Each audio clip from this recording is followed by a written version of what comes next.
Good evening and welcome to the Georgetown School Committee meeting of Monday, November 23rd, 2015. If we could please rise for the Pledge of Allegiance.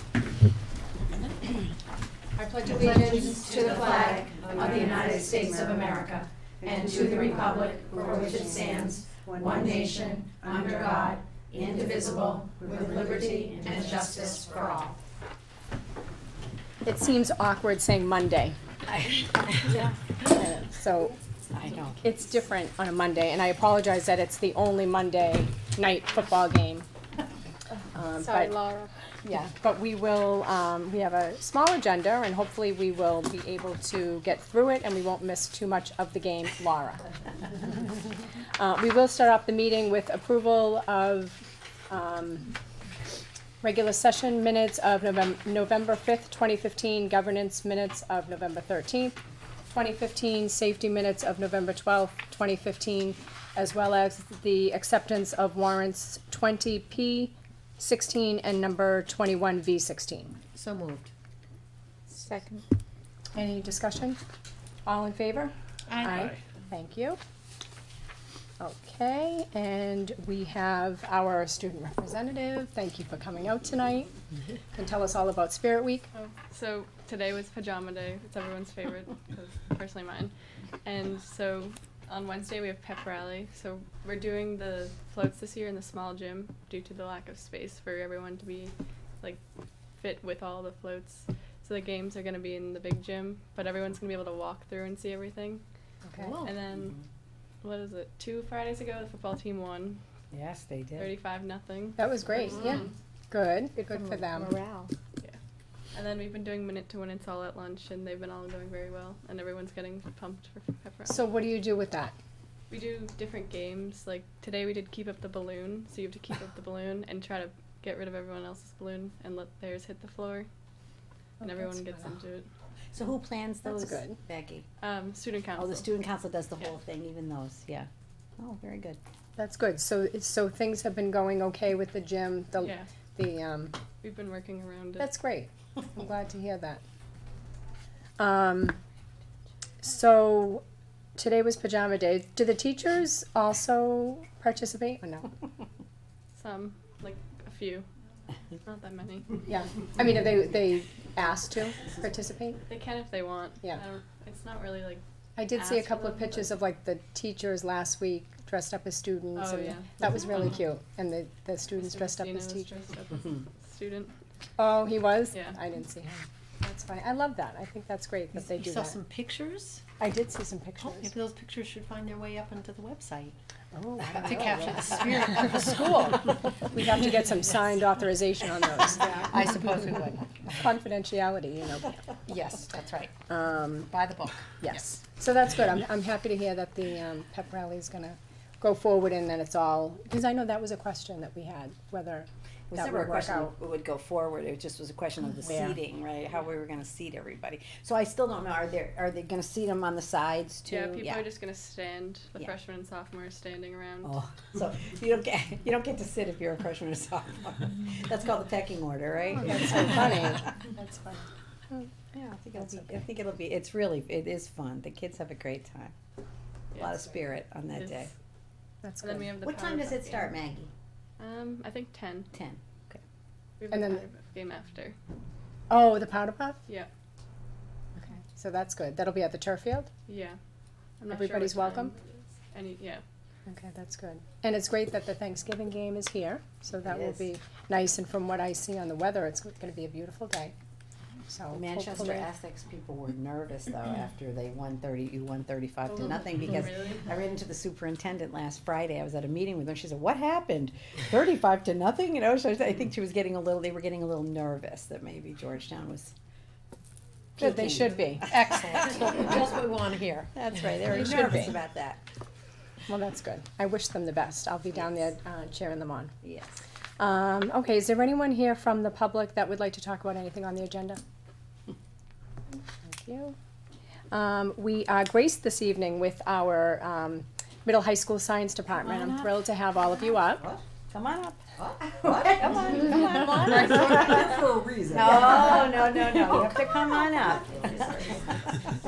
Extra chairs. I don't know why adults do that. They go to the back of the room, but if their children go to the back of the room, come on up I front. let them sit where they want. So come sit right up at the table, just pull up a couple of seats. A couple of seats. We're very happy Yeah. you're here. We won't bite, go. we promise. And Matt Lout would have loved to be here, but there's a boys soccer banquet tonight. Okay, and he's the coach, right. Yeah. So that's where Pam and I were right before this, so. Okay. Yeah, Come on up, Julie. he realized that today and went, oh geez. I'm not teaching science, but I wish I were. You've done so much work with the curriculum, you could. That's right. So easily. thank you for coming tonight. We are thrilled that you were able to take the time out of your day to do Thank you for that. asking us. Um, We appreciate it. And we're so proud of you. Yes, We we really are. are. Yes. We're very proud of our kids too. The students did a great job, but obviously under your direction. So we thank you for that. Do you want to introduce yourselves, just so the public maybe not know you? Sure. I'm Jennifer Duke, and I teach the integrated science, biology, and chemistry.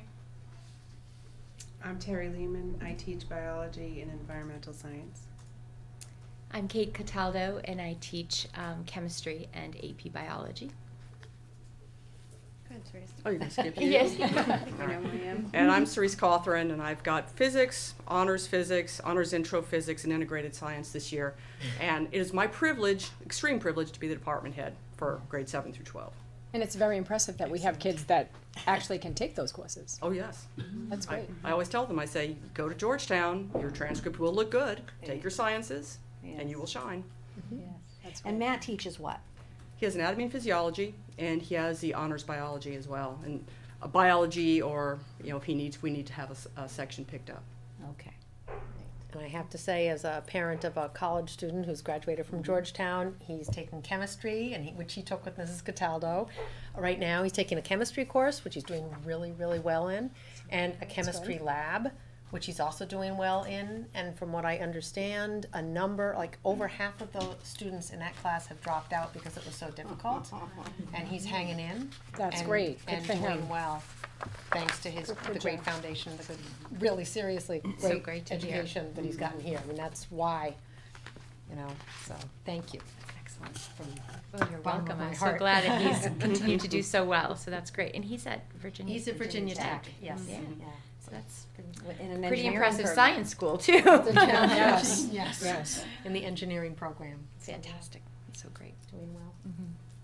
Yes. Yeah, so we had read about the scores, that, the improvement in the scores, and 10th in the state, so that in and of itself is impressive. But I know Julie's been doing regular updates for the committee over the, last couple of years about the work that you're doing on the vertical team and within your department. So we thought it might just be nice to, hear a little bit from your perspective about, what you're doing in your department. Why do you think, the students are doing so well? Just to blow your own horn a little, toot your own horn. Oh, that's the one thing the sciences, we're like the I people know. who do not toot our horns. It's almost like you have to call them here to make it happen. Yes. Because they're so good at what they do and they're so quiet about it. We just don't do that. You have to give it to them in these moments. So I'm sure Cerise can give you the most comprehensive overview of what the work is. And maybe how things have changed a little bit, things you've adapted.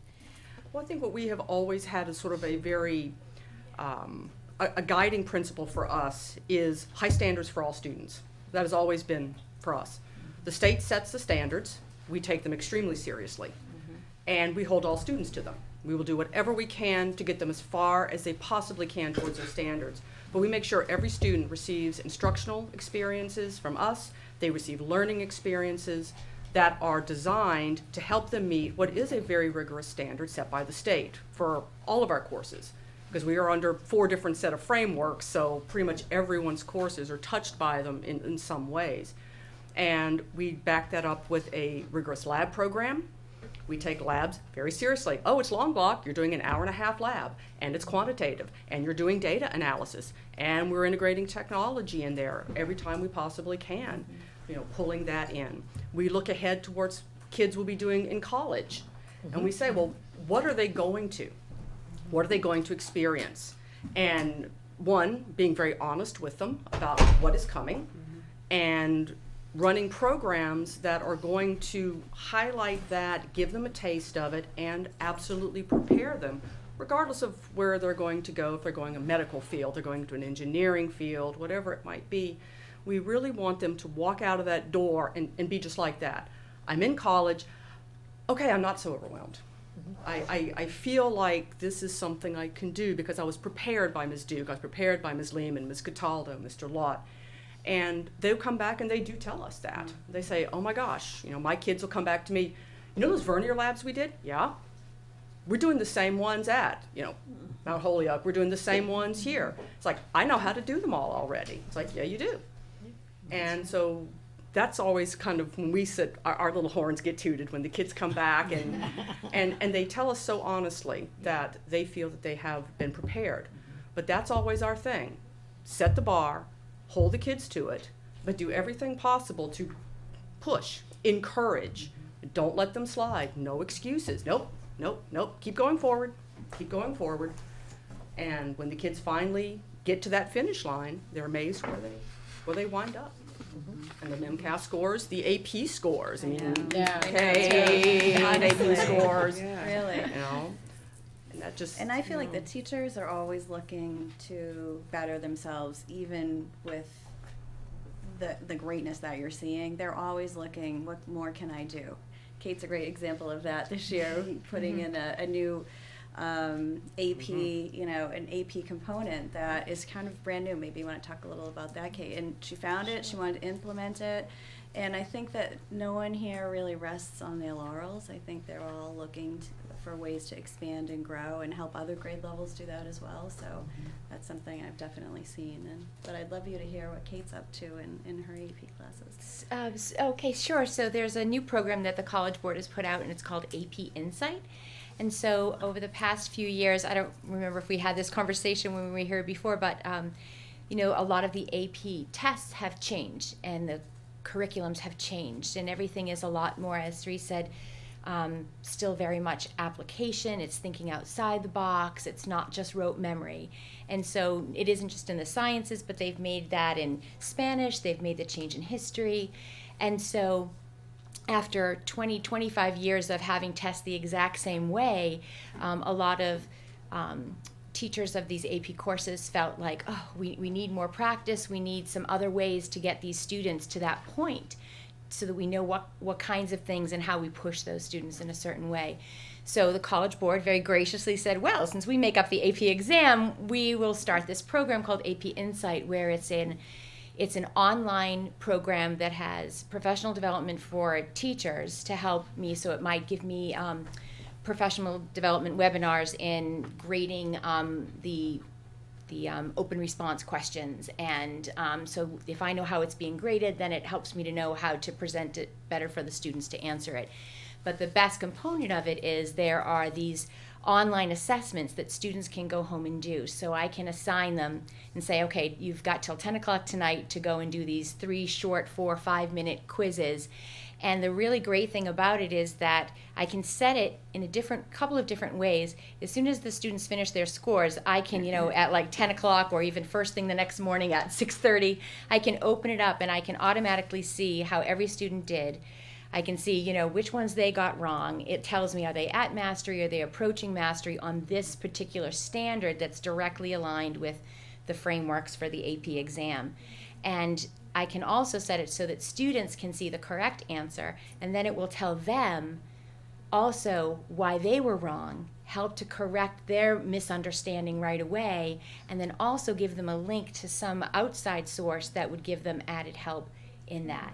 So it's a way of, being able to keep pushing, and the questions are not easy questions. It's not like going home and just answering, oh, this is 5 quick multiple choice questions. And we even sometimes spend a whole period just going over them together ourselves. But the nice part about it is if there are 3 questions that everyone gets wrong, or only one student might get right or a few get right, then I know that's how I want to refocus my teaching for that day.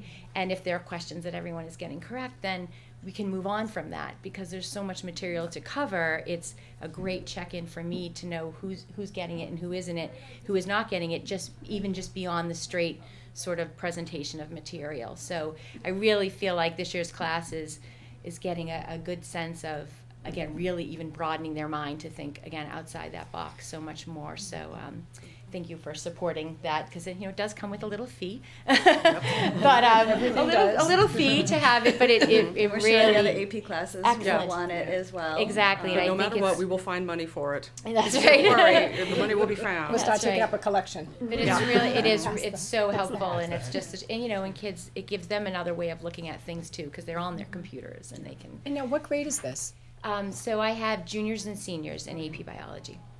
That's great. Yeah. That sounds like a really interesting program. I'm going to go online. and It's check really it good. out. I think one of the first days I happened to bump into you, and I'm like, I have to look at this, look at this, look at this. So cool. And it's great when you see that kind of energy and excitement, and you know that people are just looking to do better for kids, and that's always how I feel about this department. I mean, Well, I know I mentioned that when Miss Fogarty was here the last time. I'm like, Right. I just love her energy, and she smiles all the time, and she's so excited about talking about science, and then I think the kids then feel that excitement, so I love that.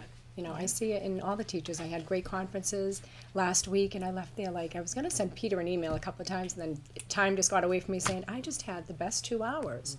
It just shows the dedication and the time, like for you to say, at 10 o'clock at night, you're gonna go and look at it, just because you're probably dying to see Please how do it your at 5 students o'clock. do. Do it at 6 o'clock. No, but I think that's great. It sounds wonderful, and especially that you're like looking, instead of just doing, what the state is directing you to do, you're still going beyond that to see what else we can do to help the kids. That's great.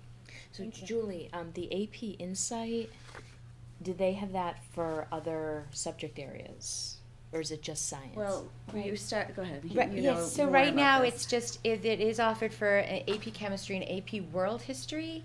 I believe next year it will go on for Calculus and for AP US History. So we do offer both of those two. So Right. I've been talking to Chris DeFranco a little bit about that program, and he had said he had been looking into it as well. To see, that's only pilots, small little webinars and things like that before they roll it all out. So I'm pretty. I think this is the first year. It might be the second year that it's, but I think this is the first year it's been officially rolled out for those first 3 subjects anyhow. Yeah, because the College Board is really changing their approach to AP courses. Yes. The same way overall. I mean, they changed the science frameworks. They're looking at a new approach. One day they'll actually approve them. Right. then we'll be on that. But, they're definitely getting more away from the regurgitation, the rote memory, Memorization, right. problem solving, application of knowledge. And, that's something, The students middle really school struggle up, with. we really try to work with is, learning the material, level 1, but can you apply it? Can you predict? Can you explain real world situations based on what you have learned? That's the real meat. That's really why we're here. I don't care if you can spit back a definition of mitosis. I care, do you understand what this process is, why it's important, what happens if it goes wrong? That's what we're concerned about. Can these kids take this into their lives and make meaning of it?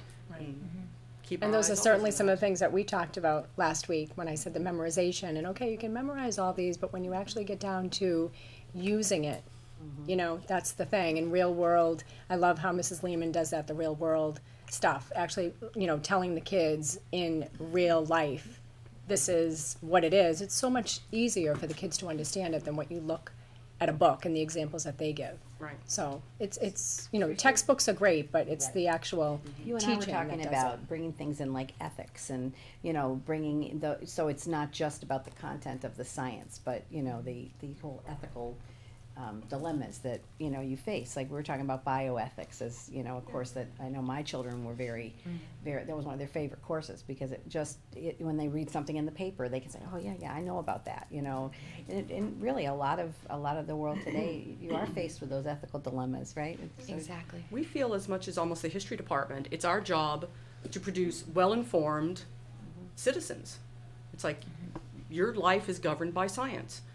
All these decisions that go on, whether we're talking climate change, we're talking cloning, whatever we're talking, it has a science basis, and you need to be informed so you can make the right decisions. And that's really what we're here for. We're here to get these kids out to live a well-informed, productive, and happy life.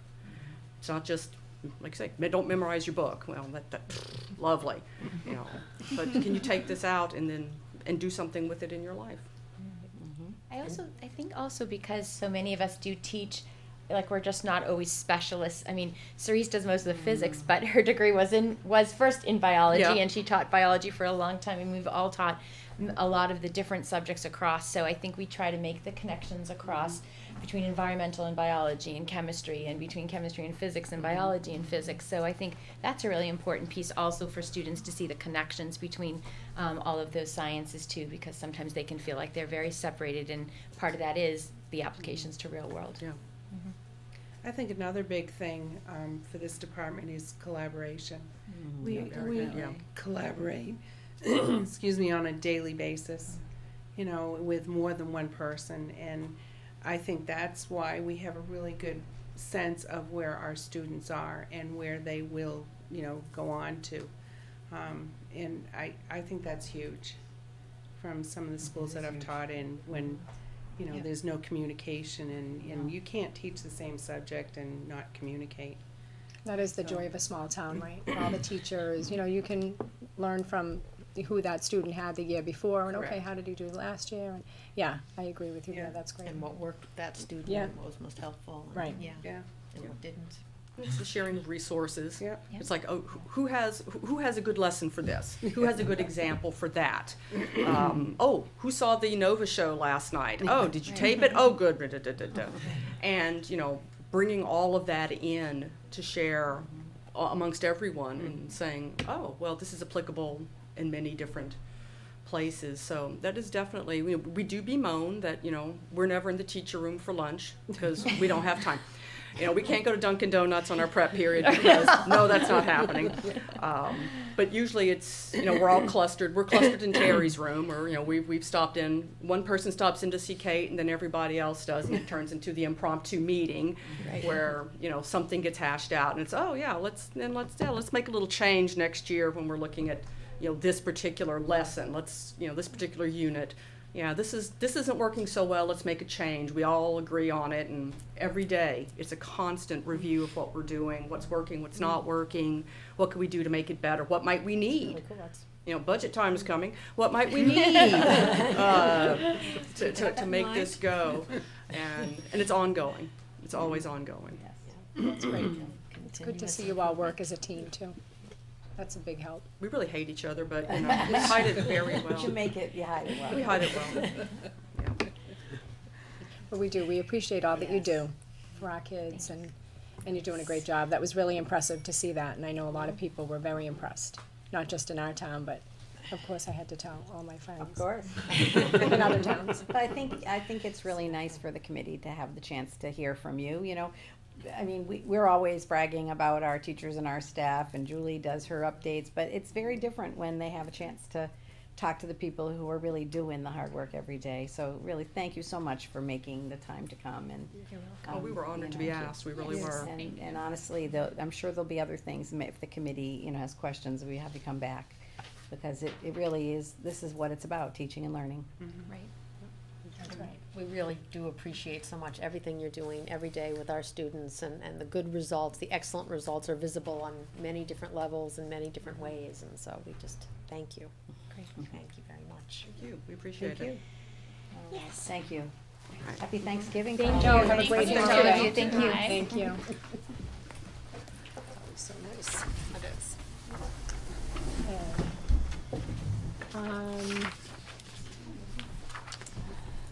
Okay, now we have school reports. So we will start out middle high school. If Peter could come on up.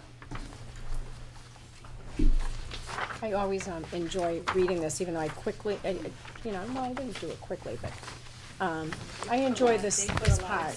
Yeah, because it's so much work that is being done. So to actually see it, it's great. Okay, so, do you want me to just get to the goals, or? Yes. Okay, I good. think that's perfect. Yeah, Patriots are on it. If you knew that or not. We've already had that discussion. Okay.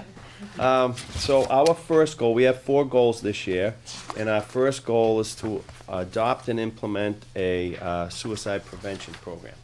We have chosen the SOS Signs of Suicide program. We did that because from our research, we found that That one was, I won't say it's commonly used, but the use of that is widespread nationally, and there are several schools in the area that use it. One school in particular we spent some time with. They sent someone down to talk with us, and we thought that that would best meet our needs. So we're really, this is a 2-year goal because it's going to take 2 years to do the whole school. It's quite a process. We really don't know how involved it's going to be until we do a grade. So we're having a parent information night. We've already sent home letters.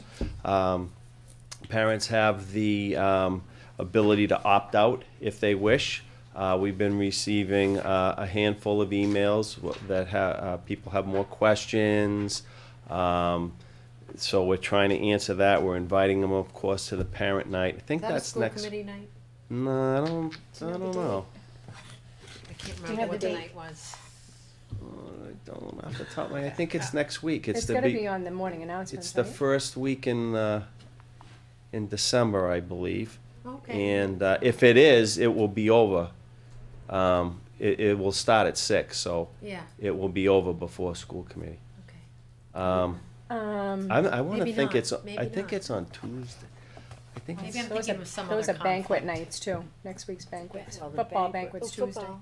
Maybe it's It's. Is it on the morning announcements, Peter? It's soon. Yeah, well, it's in the letter that we sent, and it's certainly on our calendar, but I just don't We'll find- I recall can put that it off on the top of my We'll head. find it and get the information to you. So Can I anyway, just ask you, so Yeah. who will be there at the parent forum? Who will be presenting? our guidance director and Beth Daly, Nikki Murphy. So how it's going to work is that there is a survey, a screening device that we use, and every kid gets it. And then we bring those back and we go through them to see if there are any red flags, and if there are, we call the kids down, and then sometimes that opens up the door. And we don't know the extent of that. The school that we talked to, they had a lot. They had 15% of the kids really, yeah. Had some trouble. Yeah. Yeah, and then that takes up a lot of counseling time. So it is a process, and that's why we don't think that we can get to all of the grades this year. Not that we don't think it's important. We started with the senior class because when we did the youth risk behavior survey last year, there was that was the class that had the largest issues in that area. So we wanted to tackle that grade first. So by the end of the following school year, we should be done, and then we'll talk about and think about next steps and how do we continue on keeping our eyes open and using this tool. What proportion opts out? Of this one specifically, or things of? I only know of one person Okay. so Oh, far. so it's a very small. There may That's be, exempt? that may, That's maybe opting out. Okay, Yeah. okay. I would say it's gonna be very small based on, Especially if you have Well- parent information night. That's Sure, usually that's the key. lack Right. of information is really For sure. yeah. what, remember we had some challenges with that 7th grade survey. Remember we had never done it in 7th grade, and people were used to seeing it in 8th. And so part of the lesson learned from that is that the school next time would make sure that they did a parent information night, and then people get the answers to their questions, they feel more comfortable, or at least they feel more informed, right? They can make the choice from not an emotional place, but from a place An of informed information. place. And we sent we sent the parent version of the tool home, but it's almost identical to what the kids are gonna do, except the wording is, it's, your child rather than you, or something like that, but the questions are pretty much the same, so. And when we did that, we did not do that when we sent that other, we were gonna do Right. that other That's a lesson survey, learned, yeah. and parents wanted to come in, they wanted to read it, et cetera, so. So that's goal number 1. Goal number 2 is kind of the end of a long journey I could call it a 3-year goal because it took us 3 years really to find the right program and set it up and implement it. So this year, and I'm speaking of the middle school advisory program, and this year we're in the implementation stage, and it is going fantastic. I have to really take my hat off to Heidi Mongeau and the committee that she put together that did all of the research and drew up the lessons.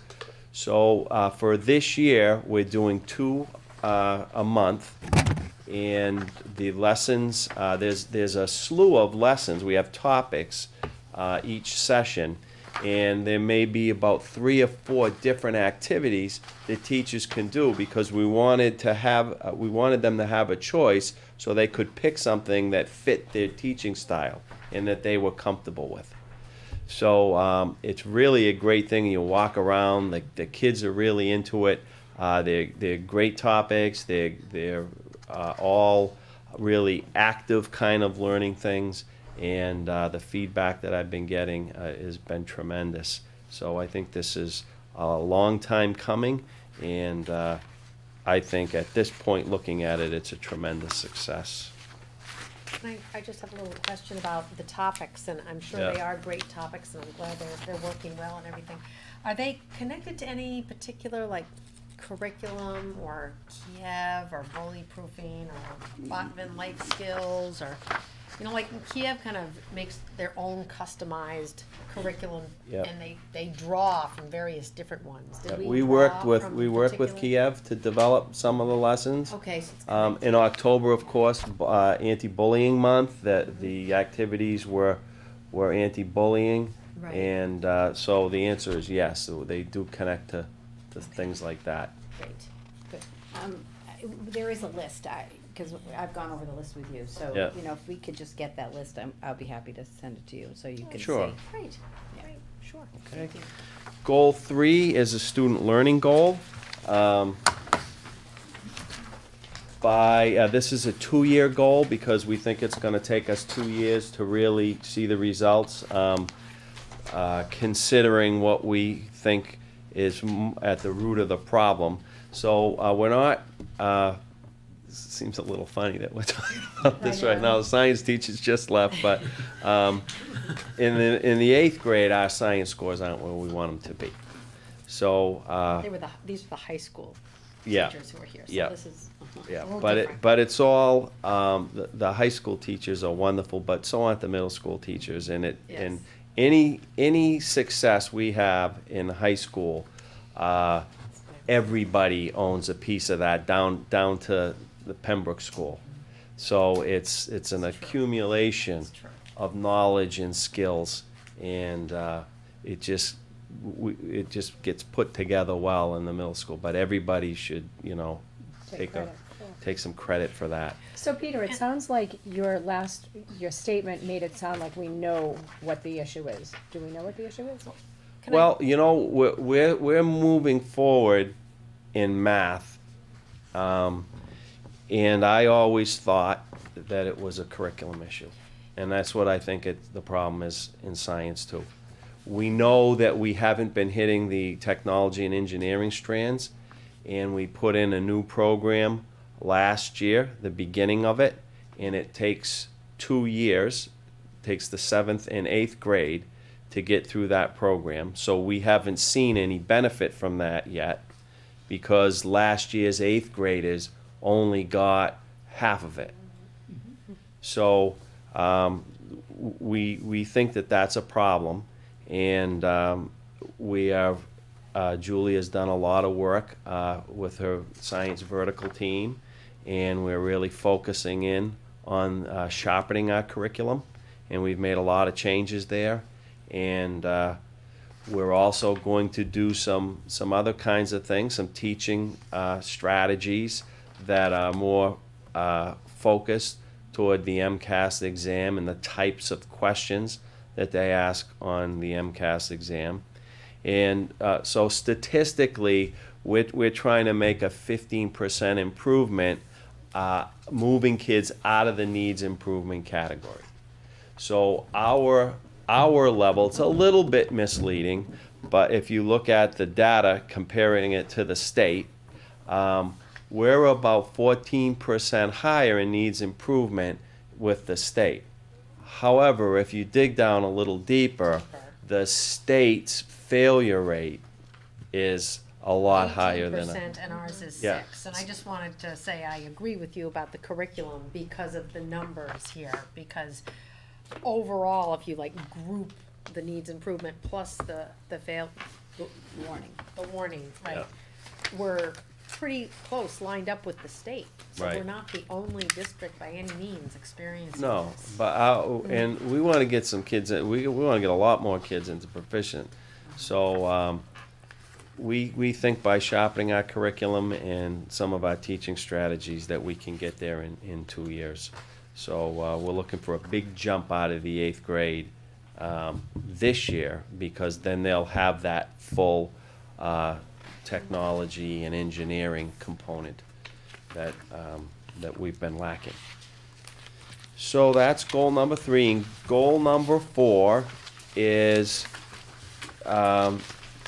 again a piece. I hope that we're pointing in this direction to go to a one-to-one initiative. So we kind of had a 3-year plan where we would of course have to prepare the teachers first. So last year they all got their MacBooks, and this year they got step 2 iPads. So we're looking for teachers to integrate that into the curriculum. I know I wrote a professional practice goal, a group goal for the school to use if they chose to do that, and that was, implementing some apps into their practice. We've done some considerable PD already. Apple has come in and done some training. We have a cadre of super users that people can use as references, and we have some more training planned. And the supervisors and evaluators are looking for the implementation of these things when they go into the classrooms. So we hope that the teachers will be well versed by the end of the year in integrating this into the curriculum, and we'll be ready for a one-to-one initiative if all things go well next year. Great. That's it. Which we're planning for now. In fact, the conversation I had with Wes the other day was we need to start planning the process and the timeline. If the goal is that we're gonna have made a decision, let's say in May, then we have to back out the steps so that puts us to, before the new year, starting to really take a look at what model we wanna use. Are we going to have leases through Apple and parents can pay monthly? Are we going to do leases through Apple, we're gonna own them and people are gonna pay? There's a lot of different ways that districts have done it. So one of the things that Wes is doing is putting something out on his listserv for other technologies directors, just to research, how have you done it? How have you done this? Put this in place. So that's in the technology plan, as well as, obviously in Peter's plan. We're trying to go from big to small, right? So we get everything nests together. But the goal is to have technology in the hands of students and having it be used as a tool for learning. That doesn't mean kids are gonna have their head in an iPad every minute. It's still gonna be teacher discretion in terms of, and nothing replaces the face-to-face relationship that you get in teaching and learning from teachers and students interacting. But it is the 21st century, and there are a lot of things that students today are capable of doing. Julie tells stories about how her son, who goes to a school where they have a one-to-one, and she said, I just cannot even believe the kinds of things that he can do and the things he does sort of automatically and how it enhances his learning. So that's our goal, is to have it be a tool to be used for the right reasons and for the good of teaching and learning, and not to replace the teaching relationship between the teachers and the students. Will students be able to bring their own device, or is that one thing they're looking at, or is it strictly through Apple? That's one of the things that we're looking at. Obviously, a part of our goal is to try to have something similar so that everybody can, can be utilized. Like right now when we do iPads, we can Just put the same apps on everybody's, iPads. We can use an iPad management system where the teachers can somewhat be aware of what's going on various laptops. So there's a lot of nuances to it, and we have on these topics that we're gonna get to later, we have some benchmarks as to when we would wanna be getting information about all that too, so. But no decisions will be made without, obviously, you making, having a big part in that, so we will need to keep updating you as to, how that process is going forward. But Peter wanted to have a goal for it, because it is a major initiative. It is, for it's his a big school. deal. It is a big deal, but, This would be grades 7 through 12? Yes, Every that- student. Yep. yes, so that we've talked about that too, and we're still talking about, do we phase it, do we, who we get, but the kids coming out of the Pembroke that are in sixth grade now, when they go to the middle high school, we've been experiencing that for years, as the Pembroke has had more technology available even before the building project.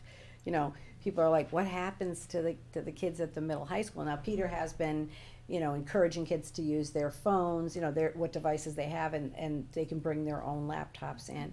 But it's been less formal than what we'd be talking about.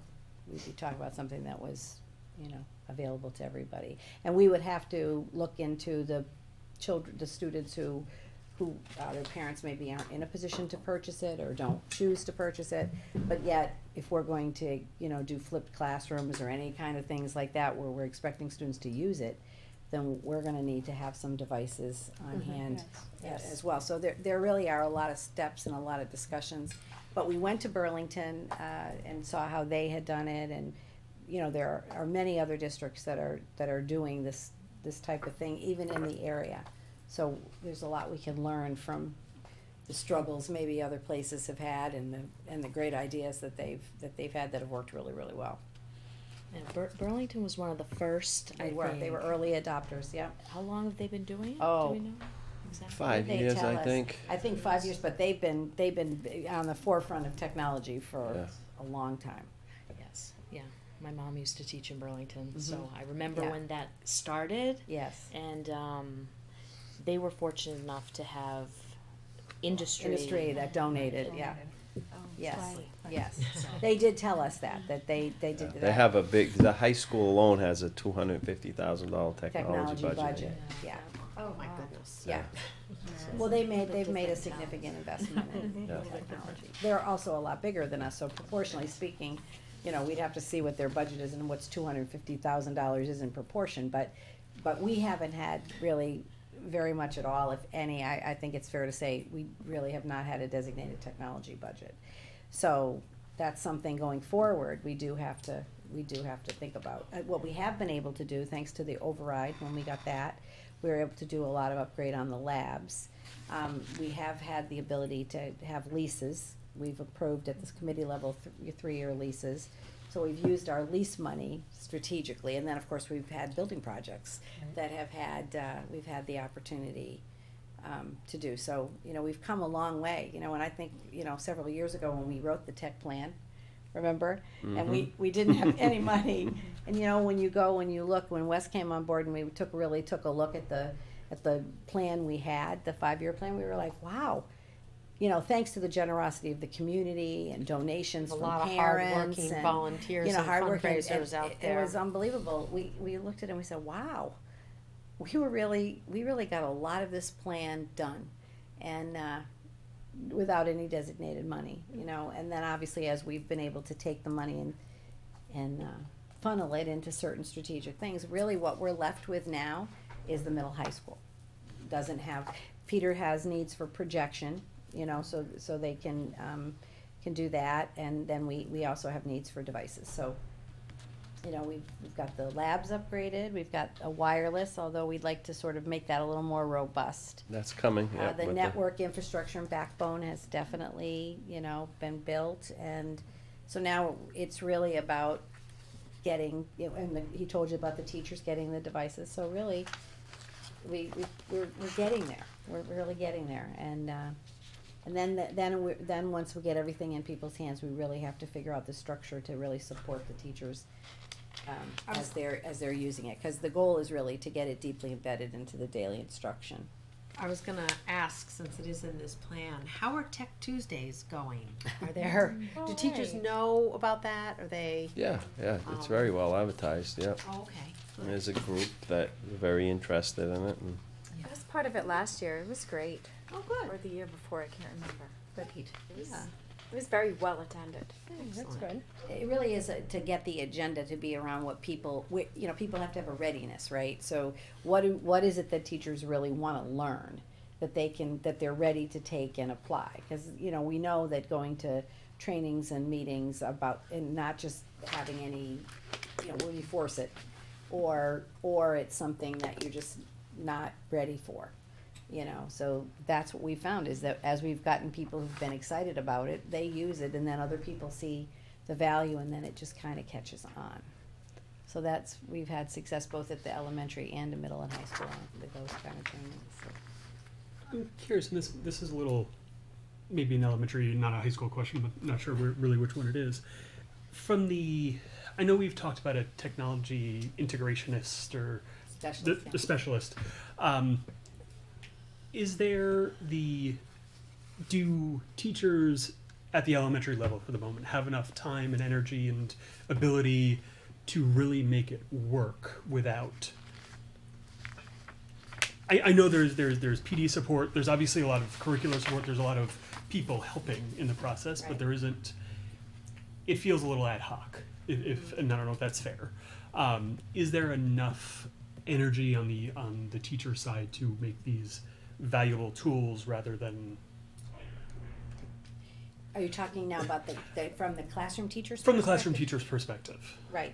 Because you can teach history a certain way, and if someone comes along and says, okay, now here's an iPad, do it better, more, whatever that word is. Yeah. That's not something you can just go home tonight and figure out and do. Exactly. There's a process to it.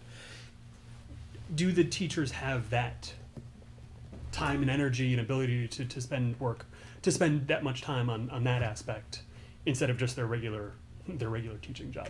Well, we don't have an integration specialist, so to speak. Correct. But what we do have is we have Wes, Barry, and Mary Ann Fravel. And they are always willing to sit and work side by side with the teachers. So I know that there have been a few things that, just the smart board trainings over the years. When we didn't have all the smart boards working at peak performance at the beginning because there were some network issues and the teachers were going crazy because they really, really, really wanted to have access to those smart boards. In terms of the 6th grade, same thing happened. They have the interactive whiteboards, and there was something Barry figured out that the things weren't talking to each other or something. So they figured out how to do that, and the teachers were calling the company saying, you have to help us figure out how to make these connections. So I do think that there is quite a bit of energy and enthusiasm for technology. I think it's changing a teacher at a time. Julie has organized the Apple training, so we've got that coming up because the teachers haven't had training in the iPads. Peter's group has had the training in iPads, and the teachers got very excited about the apps that they saw and what they thought they could do to integrate it into their curriculum. If you don't have a projection, you have to have all the pieces, right? You also I guess my question, even more than the tech support, my whiteboard isn't working. Right. And a way I'm teaching in a classroom with, focused around an app is different than sort of the traditional teaching model. But it's also identifying times to use it in a specific scenario or not, right. or a good app versus a bad app. I mean, there's a lot more than just than the tech support or how do I use an iPad. Right. I guess that's really what I'm asking is if without having an integrationist, and I'm certainly not trying to put money in the budget for that specifically, but can we, if we're doing it, we got to do it right, and that's really what I'm asking. Right. Can we do it right without kind of going down that road? Well, maybe is what I'm Wes, asking. you want to answer that? In my opinion, no. That's why I said I knew where Wes was going to. In order for all this stuff to work, you really have to have the professional development, and professional development usually comes with a one-to-one between teacher and a trained teacher on how to build a curriculum with technology. we're trying to get that in. I've been working with Mary Ann quite a bit at the Pembroke School, trying to get her some free time. She's been working with teachers. She's going to try and work with teachers during their group meetings and stuff, and try to work something out that way. We're trying to do as much as we can with what we have. Okay. And of course, Barry and I were always available if they have some questions or need some help with a certain thing or an app they want to get down. We have the ability now to push the apps out, so if they want something, we can have in 40 minutes, we can have it in their hands. Right, for sure. So we're working towards that goal, but is this ideal? No, we need a little more to make it ideal. It's in the tech plan. We're trying. It's and I certainly, I guess we have to do a more, working with a half-time person perhaps or something like that to get the ball rolling. But you really do need it in order for all this technology to work and to work seamlessly. You need the professional development. We need to work on that. That's a big goal of mine. But in terms of teachers' interest in this technology, is it your sense that they are interested? You know, that they're not just looking at this tool and saying, "Oh, what are you giving me this thing for? You know, I have no time." They're excited about using it. Just a matter of getting to that point. Is that your sense, Margaret? Well, it is, and it's in my plan, but so I can talk about it now, so I don't have to in a minute. But there is an interest from teachers. Many of the curricula that we're using, the everyday math, has a huge online component, so they're using it there. The model units, there's always a connection, with online sources. And again, in the plan, that is the goal, is to take time to find apps, to find ways to integrate, so that it's not just using the technology, but you really are supporting it, authentically with the technology. And again, Mary Ann, in the technology classes, she does a lot of that integration. Kids have Google Docs and they're working on things all the time. So then, Mary Ann can start it in the technology and then it comes out into the class. So it is happening, but that really is the plan, is to have that grow seamlessly. Or even kind of a little bit of history is Pembroke started to get smart boards and iPads and Macs probably 5 years ago, 5 or 6 years ago. So, and I remember the smart board, and they were slowly coming into classrooms. Teachers were borrowing other teachers' classrooms to use them. And I know Mary Ann Fravel and I believe Barry offered little trainings here and there. Again, not a completely integrated approach, but I do have to say I know the teachers. I know because I've been in team meetings where teachers are working on coming up with resources to use for this or that. I think with more technology that we're getting, taking it to that next level is what Margaret's plan is, and I think what they're talking about. But the Pembroke teachers have had dribs and drabs of this technology for a while already. So in some ways, they've already had some pre-training, I guess. That makes sense? And same, I would say, for the high school, because you have the Apple TV where you have that interactive Some. technology. Some, Yeah. right. As you said, so it's like dribs and drabs, so they're doing this. It's a different model though, projecting one iPad onto a TV and then having 20 in the room. Right. Exactly. Okay, I just want to make sure if we are investing in it. If we're investing it, that we're not, penny wise, pound foolish. No. Well, I think recognizing budgetary constraints and all that fun stuff. What will be interesting, Michael, is somewhere where we have it on the topics, is we really would love to bring in those technology teachers to talk a little bit more, and we can invite a couple of classroom teachers as well.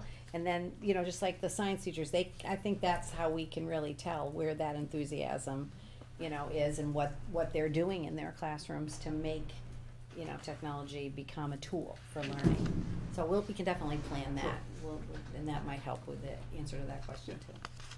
So with that being said, Peter, how are your teachers? Are they excited for it? Do you have any resisting? Because I'm not an Apple user, and I think they're a lot different. It's unrealistic to think that every teacher in the building is going to be 100% excited about this. So I would say that there are levels. There are some some teachers that are way beyond where, you know, we would expect them to be. And they do a lot of that on their own. They were doing that. And those tend to be our super users. And then there's some teachers that really would if they knew how to. And so we're really targeting them. And those two groups represent the vast majority of my staff, I would say. And there's some that could, you know, Well, it is just- intimidating. I do find it to be intimidating. So if we have these great super users that are, you know, loving it, and they can certainly bring on those ones that are, you know, wanting to do it, but maybe not so right. confident, you Yeah. know, in it. So that's good. I mean, think that's the big thing with all you any can ask any for. technology in my career, I've seen a lot get rolled out. I think people don't realize what they could do. They don't know what they're missing. So that's why we want to bring in trainers and things like that. It's to show them what's out there. And once they see it, then they get really excited, and it becomes contagious. So. Well, that's good. I'm interested in the one-to-one, and it sounds like there's a lot of different ways we can go, but I'm sure with Wes going on that listserv, there are so many districts that have already done this, then we're gonna get an overwhelming amount of information, and like you had said, why start from the bottom if we can just, you know, learn from other districts and see how things go. Great. Thank you. You guys gonna vote on it, or? Yes, yes, It's approved by the school council, so you should know that. yes. I can't find the date of that parent forum. I just looked on the, Well, Peter will get it back to us. okay. So Chair will entertain a motion to approve the middle high school improvement plan as presented by, Principal Mr. Peter Lucia. So moved. Second? Any discussion, further discussion? All in favor? Aye. Aye. Great, Thank you. thank you. Excellent. Thank you. Okay, so now, Margaret, can you come on up? I love seeing the picture on the front. I know, it's beautiful. It's A good. nice picture. Well, as you know, the past several years at Pearlie, I've always put the, children have done drawings of Pearlie, and that's been on the cover, but we have to plan ahead. So my hope is that next year there will be a child's drawing of the Pembroke School on the cover. So, my school council has not met to review this. I have sent it to them, but we're not meeting for a couple more weeks. So I think I did read that you'll, you know, preliminarily approve it. Is that what we'll do? Yeah, I think you should, Okay, and then they if go you ahead. know, if there's any Okay. changes, Margot will Yep. come back. So, the first goal is to, look at. Can I just ask a question? Yes. Peter, I found some typos. Do I send those to somebody? You can. I don't wanna be a pain in the neck. No, I mean, I don't think he wants that. huh? Yeah, Do I send it to you? Yeah, please. Okay. It's not meant. Yeah, please. I really don't like that when I see Sometimes typos. when you look at something so many times, you just like, Yeah, look right yeah, over it. it's definitely But not yeah, that we many, want but- it to be accurate and correct and done, so. Well, and Multiple having said sets of that. eyes helps. Right, Yes. and the formatting, because even when I'm reading it, it's like, you know, it's just off a little bit, so, you know, it's not the final way it will be published. But the first goal is by June 2016, a system of tiered instruction will be implemented for students in kindergarten through grade 6. And this goal is really a continuation of looking at response to intervention. And there's two parts of it. One is to look school-wide how we offer intervention, and then the second piece is looking individually at the students. So when we say June 2015, are we talking that all teachers and administrators have already done this? This past June? By June 2016. Right, So okay. No, that's So that's she's- that's no. accomplished. She's looking at page 12. This is, Oh. gotcha. That's, Okay. that's the previous year. Oh, thank you, Yeah, Pam. the first part of the plan is just a review of the goals that we've Yeah, already okay. done. So on page 12 is the first, By last year, we know. And we can tell you. so, we will continue to look at students and, you know, it's all about, it's collecting data, it's looking at the students, looking at areas of their need, and then developing a plan for what we do. And not only for those in need, but what do we do for those learners who have already learned material? How do we provide for them so that during that intervention time, everybody is getting what they need? Yeah, please let me know if you want more detail, how brief. There's a lot to it. That was a few simple sentences, but it's so deep, the work of. Those students It's at a tier huge goal. 3, you do work very collaboratively with special education teachers and. Well, it's really, it is looking at, response to intervention really does talk about the level of intensity. It's looking at, what we do for all students, and then as you, move up or down a tier, you're looking at providing more time with fewer groups of kids. Right. And then, so that, you are able to provide either through special education or through specialized instruction, children that need a lot of intervention through research-based programs and for smaller groups. And so that's always the piece of it also, looking at what programs we do use, who's going to provide it, at what time in the day. So it's a big goal, but we're excited about the work that we're doing towards those goals. So, that the children are getting what they need.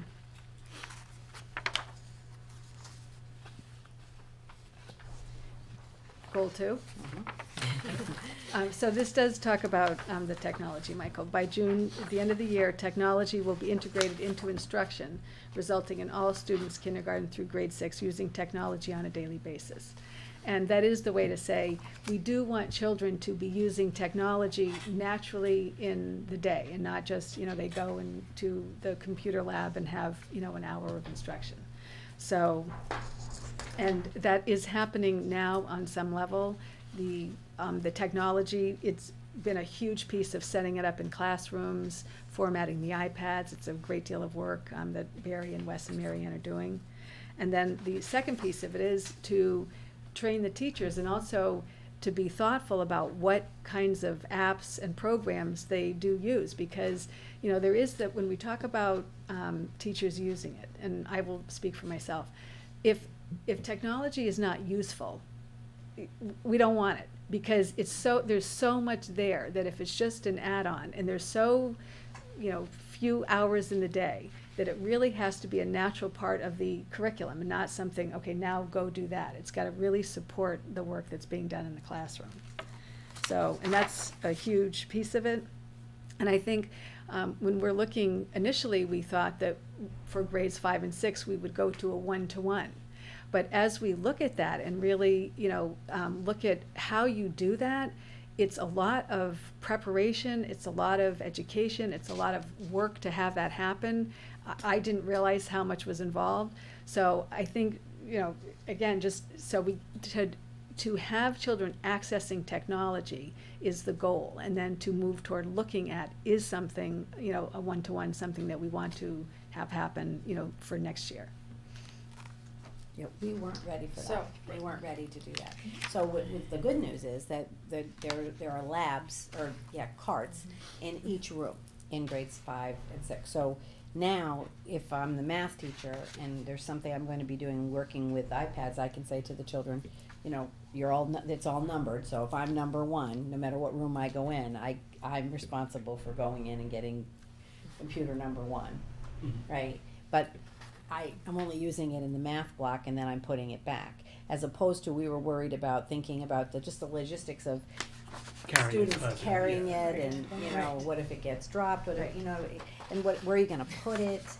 So we just said there were too many logistical things, that it was more important for us to do this work with digital citizenship with the kids, and just really getting them used to using them, and then maybe we would be able to move, at least in 6th grade, into something where they're more responsible about them. But we realized when we all met together, we just weren't ready for that. And we're still gonna get the same benefit. The students are still gonna have access to it. It's just not gonna be, carrying it from class to class. Then goal 3 is to look at, this is our social emotional goal, to look at building a strong unified community to strengthen our school culture. And this really does speak to the continuation of building that community from 3 different schools, bringing together Pearlie, Pembroke, and then the middle school.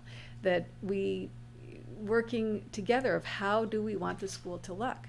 And when we talk about school rules, that sounds like an easy thing, but when you really look, what are the rules? And are the rules the same for everybody? And does it look the same way in kindergarten as it does in 6th grade? Or how we have a gradual release, how we have expectations, but then as children get older, those expectations change. So a piece of it is looking at how the educators, what our philosophy is, and then so we can help children understand that as well. And so we have had, everyone had responsive classroom training, and we will, we're implementing that, and hopefully we'll have a check-in, mid-year. So there are things, the traditions and routines that we've brought from all the schools that are continuing to do this year. And then at the same time, looking at, behaviors and how we support children. And that also is a part of the response to intervention. That again, the expectations for everybody, but then what we do for those children who have a difficult time following the rules, how we can increase that support for them. So under the initiatives here, where it says, the community gatherings, responsive classroom, monthly fundraisers, what do you, can you just tell me what you mean by that? The fundraisers those are our Fun Day fundraisers. Like bring $1 and you can wear a Right, hat, yeah, things right, like that. And it's for a cause, and so it raises the awareness, and it's one way, again, that brings the community together. We also share those with Pearlie, because we're trying also to keep that connection with Pearlie as much as we can. And the students are very involved in those and actually carrying out important parts. Right.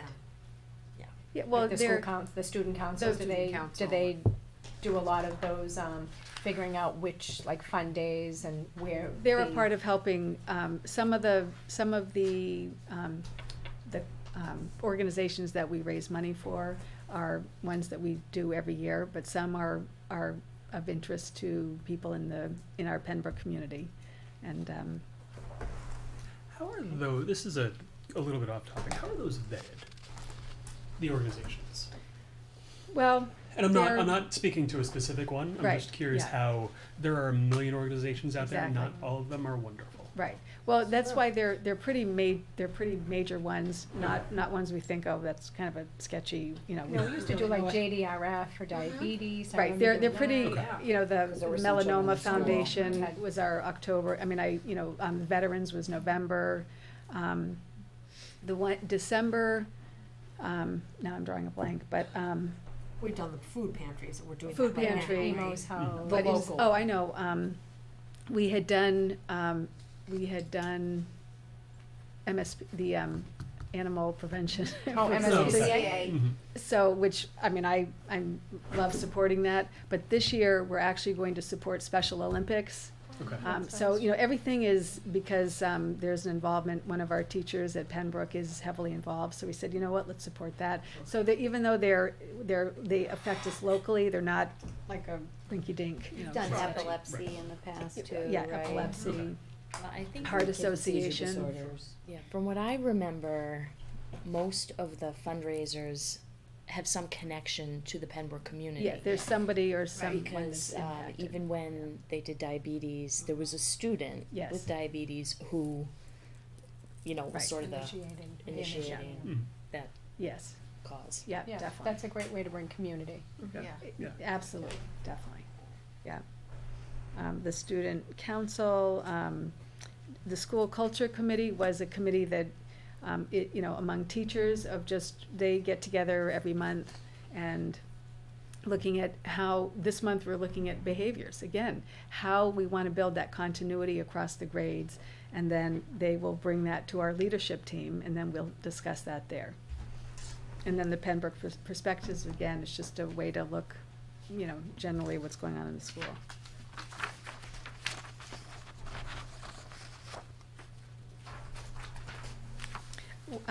What is new, establishing a subcommittee of 6th grade students.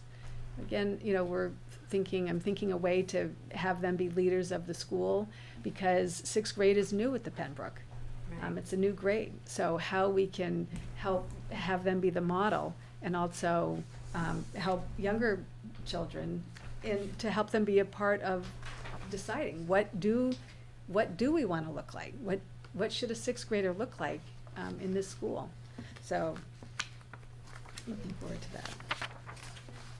And then our last goal is this came right out of our school survey, looking at how response to intervention and other curriculum-related topics will be disseminated via the school website and through information fairs. And this came out of the survey. This is how parents want information, and it's the most salient topics that they identified. So our goal is to figure out how we're going to do that, what specific information, and what specific events will be have a information fair. So.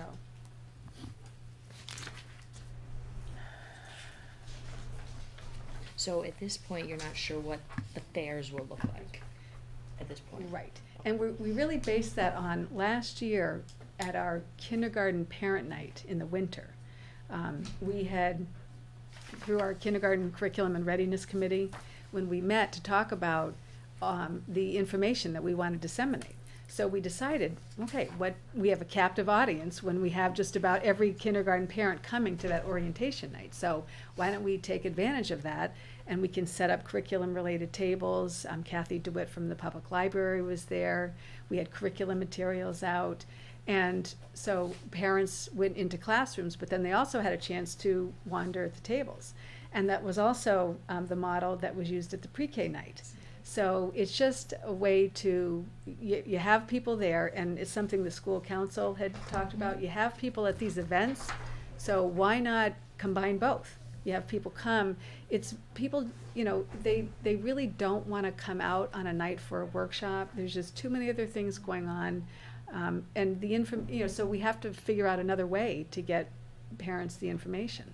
So when your captive audience is there, you need They're to there. figure out how Right. to get everything you want to tell them, because you're right, Exactly. people are busy, and it's tough to Right. get them out of the house to do that. So I'm glad that you are recognizing that. And so our first one is the conference night. So we have to decide, what do we want to put out? What's our fair going to look like? So we'll have a couple tables and have curriculum related. Of course, parents already would have gotten the standards-based report card, but there might be other information they want. So we just have to really, figure out how to get that information out there. Yeah, those percentages, I was a little, I don't know if I should say surprised, but like curriculum, 91% Yeah. stated that they want more information on curriculum. And then the RTI too, like half of the people, and Right. RTI's been around for a long Right. time. Yeah. So I'm looking at it in two ways. So these could be new parents, kindergarten, first grade maybe that don't know much about it, or Right. how effective were we before in getting the getting it, RTI right. information out. Right. Yep. But it's also how they want it. So they want it like through the information fair.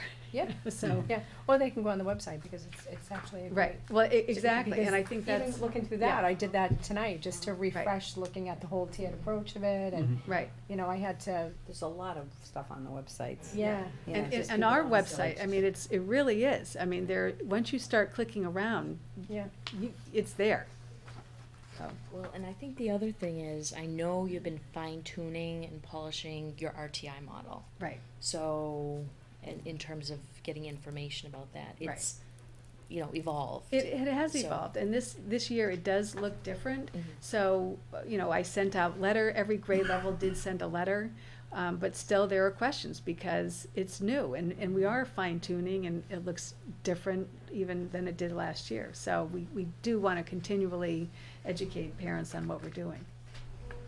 And that's the value of putting surveys out, is to get information and then be able to do something with the information. Correct. Right? If you Right. don't, if you don't ask, you don't know Exactly. sometimes, And then taking that information and actually doing something with it, Right. because a lot of surveys, they Right. get the information and then they don't really do much about it. So They to put it on see a shelf and- that you have taken the time to give the percentages, and these are all really, very important parts of our kids' everyday Exactly, right. educational experience. Yeah, it's huge. And it's, I guess for me, it's very important stuff, but it's also pretty low hanging fruit. Mm-hmm. Putting information on a website, is easy. Right. Putting up a few tables, I don't mean to put it that way, but a Right. few tables during Yeah. conference night, it's easy. And if Right. that solves the problem. Right. Yeah. Honestly, And find I the teachers out learned. there that are doing it Yeah. every day. Right, Exactly. right. But it really is an element of, goals are not meant to be esoteric. You know, a goal should be something we need and attainable. We really, so I agree. Here is a need parents want, well, okay, let's just Yeah. do it. Just do it. Yeah. So it seems it should be attainable. Right. But I'm glad to see that all the different, that, like I said, you're figuring out the captive audience is only there for a period of time. Right. Utilize that time, get them the information they want by looking at the surveys, identifying those, and then, giving them the information and what, Right. what Put it out more there. can they ask for? Right. That's great. I think that's great. Before they could ask. And then in the back, as I always do, I just include just the facts, ma'am. So, I just had a question about, like, if you have a theory as to why, for example, trying to find it, like a grade level who maybe in September had a certain percentage that was at or above benchmark, and then in May, right, that number's lower. right. Can you, what page, is there Um, one in well, particular? see, Or there's- you can see yeah, some, I just saw are you it as looking at well. any in particular? Look I mean, at, that look we- at, you're looking at math Yeah. lessons possibly? Yeah, that there was, I mean, kindergarten and the math, then there was first grade stayed the same. I mean, I know there's different assessments. Yeah, and it did seem, looking at it, that's what happens. And I think there are a lot of reasons for why it happens, so it's hard to come up with one explanation. Summer loss, I mean, a great deal of research talks about what happens to kids if they don't continue that learning. It's 2 months, you regress, so you are going back just about across the board everywhere. So that's one reason why sometimes there's a regression over the summer. Then you come in, you take these assessments, but curriculum gets harder and the assessments get harder. The norms So- change throughout the year. So that's some of it of, you're not really assessing them in the same place. You're But if assessing, from January to like, when you say summer regression, Oh, like, I think Right, page September. 32 for a third grade Dibbles assessment. in so if you look like the year before, where they September. left and then where Right. they start. All right, there, in September, it's like 8% are below benchmark, and in May, 14% are below benchmark. But you're saying you're not measuring apples to apples, it's You different really materials. are. You're, and in many of the dibbles, you're not even giving the same assessment because it changes. They know that children in September are different learners than they are in May. So it's still, we rely on that data, but it's very hard, we wanna see trends. And then we have to look at MAP is a new assessment. That is an online, again, it's different way of assessing, so that's a curve. And but then if we we also. wanna see trends, then why are they testing them in different aspects of it? then? Well, Like it can't like, be like a comparison if one test is. well, because some, like in, I'm trying to think, like first grade, Uh-huh. letter naming. So that's still just asking, just how quickly in a minute do you know your letters? Well, the assumption is by mid-year, the children know their letters, so we don't assess that anymore. Okay. Or not, the test doesn't assess it. Yeah. So it's just, they're looking at the learning that's happened and you don't. But would they still test the ones that, when they were tested, they didn't know? Well, no, we majority would of do that internally, again, there are other. With the RTI things. That's right. That's when Exactly. you There are do- other and data then that's you do the anecdotal. progress monitoring. Right. But some of these assessments, there are different kinds of assessments, right? So like the Dibbles is meant to be something you capture the information and then you do something instructionally with it. It's not an endpoint. Do you know what I mean? It tells you who are the kids that might be at risk that you need to do something more for. You give Now. them more. Right, and then, so it's really, some of these assessments are really for adjustments to instruction, Well, to and- build a set of skills, Well, and the right? other, the Dibbles is a timed, in the lower grades, it's 1 minute, upper grades, it's 2 minutes. Boom, done, you're done. Fountas and Pinnell is different. That's a one-to-one. You're listening to somebody read.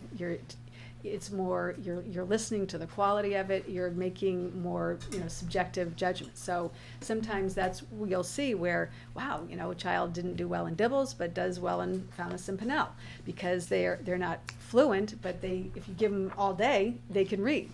So it's very, we always collect the data, we do something with it, but,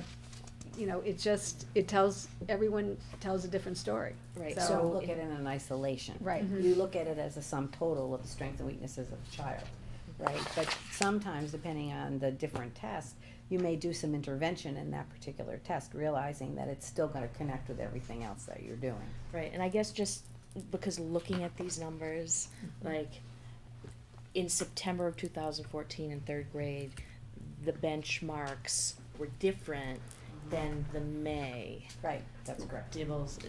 So, Yes. because, again, just at face value, it looks like they're not making progress, Right. but Right. they really That's are. right. Well, As it's the funny benchmark because changes. then what I love looking at data. I love, so, what I did is I looked at every grade where they ended, but then where they were in the beginning. And it's just very interesting how, some grades, they ended on a certain note and then they start the year high. Well, how does that make sense? But, so, you do have to use it, as Carol said, you use it to guide your instruction, but, that's, So then, when I see, 38% below benchmark in MAP, September 2014, on what page? 30. So, when I look at that, I'm like, oh, that's high of a number. So, put that in perspective for me then. So, which one? Page 30, Okay. MAP. Well, again, MAP, this was in ELA. Mhm. What grade was that? That was Second grade. second. So, in second grade, it is an online, they're reading, but, some of the questions, they're relying on that they're reading it and then responding. But when we look at, in September, 62 word benchmark, Mhm. and at the end of the year, 70. 70. So, they're making progress. But if you look at Fountas and But do we not Pinnell- really know how much progress, because the benchmark could have changed? I Well, think remember, that's- the map is, Okay, the map yeah. is the weird, the All right. map is the weird one. The map is the assessment that, the map is not a grade level test. Uh-huh. It is a test, an individual, that determines where you're ranking among like-aged Okay. kids. So it doesn't, there are like thousands of questions, and it calibrates it, so to find your level, it goes up, down, and then it finds out, here's their reading level, their Okay. lexile. So it's not really, we have a range of a grade, and that's why, when we're looking at this, but it's a range. Okay. So it's 70% at or above, but, it could be higher depending on that range. Okay. But we also wanna look at Fountas and Pinnell. So where are kids reading? And you can see Fountas and Pinnell, they're reading at a higher level. So in May, 80% were at or above on the Fountas and Pinnell. So I think as just advice for you, for me, Yep. being a non-teacher and not knowing all these things, I'm looking at all these numbers, but then I Right. changed my way of thinking when you had said benchmarks can change. Right. But then when I went to the map and, benchmark does, so I just, looking at this, I guess now I'm saying, wow, I spent a lot of time looking at this and none of Well, and that's what I why thought was Barbie, right. I put it in because, because it's the facts. Yeah. It is what it is, but it is the interpretation that's important. So, it's a hard line. I want you to see what's there. And yet I could spend a week talking about why it is what it is, what we're doing about it, how we look Maybe I at will it. take some time with you after the holiday. To go sit to maybe down just and- sit down so I Sure. can better understand it. Right, and If how you don't mind. I'd love to, because, again, I love this stuff, it's how we do business, it's how we make the decisions, Okay. so. I will I definitely might, call you I on might that. join that. I'm still wrapping my head around the test you take in September versus the one you take in May, different benchmarks. Totally understood. Isn't our curriculum trying to get from the September benchmark to the May? Like, Well, we're it obviously is. teaching for those 6 or 8 months. Yes, Like, yeah. shouldn't, Right. if Well, we're it saying, should, but- if we're saying that 11% are below benchmark in December, Yeah. even though the benchmark, even though the goalpost is moving, Yeah. we're moving like, I guess I'm still having trouble wrapping my head around going from 11 below benchmark to 20 below benchmark. Yes, the benchmark moved, Yeah. but we also spent 6 or 8 months in the middle Yes. teaching them. Right. It seems like that student, though the questions are different and the content is different and Right. the level is different, that student should also be Yeah, okay. 6 months older Yeah, in right. the process. And that's the goal. I mean, that's what we want. But when we're looking at the curriculum and we're looking at what is being assessed, we know it does get more difficult. So Well, I think it would be. I think maybe a different present, like if this was presented Different a format. little in a different format, it might. Because the visual thing, like I said, I mean, I know all of these assessments, and it was like, oh, there were 11% below, and now all of a sudden 20% below. But so I don't know if there's a different format that would make it More understandable. more understandable. Maybe just listing the criteria, just the benchmarks get increasingly more complex as they go up levels. Well, let us think about how we could How- explain right. it in a Right. in another Yeah, way. that might be helpful. Because there are different kinds of assessments. They're not a one-to-one match with the curriculum. For sure. That's not, You have to when align we the give them, curriculum. we're assessing certain skill levels, right? Right. So when we look at a Fountas and Pinnell and we look at the percentage of kids that are below what we'd call grade level, we're gonna look at the subtests and see, well, what's the reason for that? Is it that they're not comprehending, but they can read the words well, their vocabulary is solid? Some kids, for some kids, they can make the meaning of it, they somehow figure out through context and other things, but they really have a pretty poor vocabulary, or their fluency is affected. So the fact that it takes them so long to read it, it does affect their meanings. Yep. The problem is there are 5 cueing systems that happen in effective reading, right? And we have to figure out who's got what, and then make those adjustments. So the reason we give DIBELS is to assess part of that, phonemic awareness and phonics, and understanding automaticity and some fluency, right? But the reason we give Fountas and Pinnell is because we're looking at vocabulary, we're looking at comprehension. So we're tying these things, and so when you're looking at a composite of little Michael Hinchliff's, performance, we wanna be able to say, these are Michael's strengths, based on this overall profile of information, not just tiny little discrete pieces. For sure. But how does it fit together? So we can determine, okay, what are we gonna do for Michael? Because he overall, he's, his DIBEL score shows that he's not at benchmark. His grade level, reading level is below what we like. So we're gonna do something strategic with you, because we're looking at the sum total of this data, not in isolation. And then the other thing we always have to be careful about is when we look at 11%, it's 11% of what? It might only be 4 kids, right? So we just have to pay attention to that too.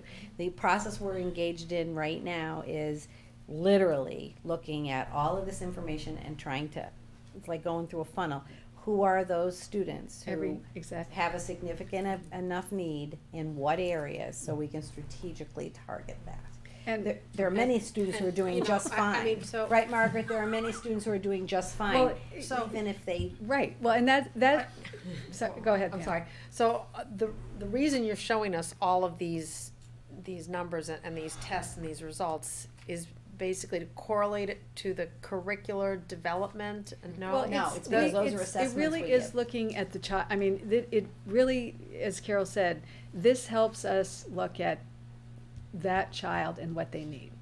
But so I am showing you in the aggregate, here's where the grade. But we take that information and drill it down to what every child needs. So but just for the sake of data's data, and I love it, but, so grade 5, you know, there are a lot of factors why that data looks the way What it did. page you on? 38.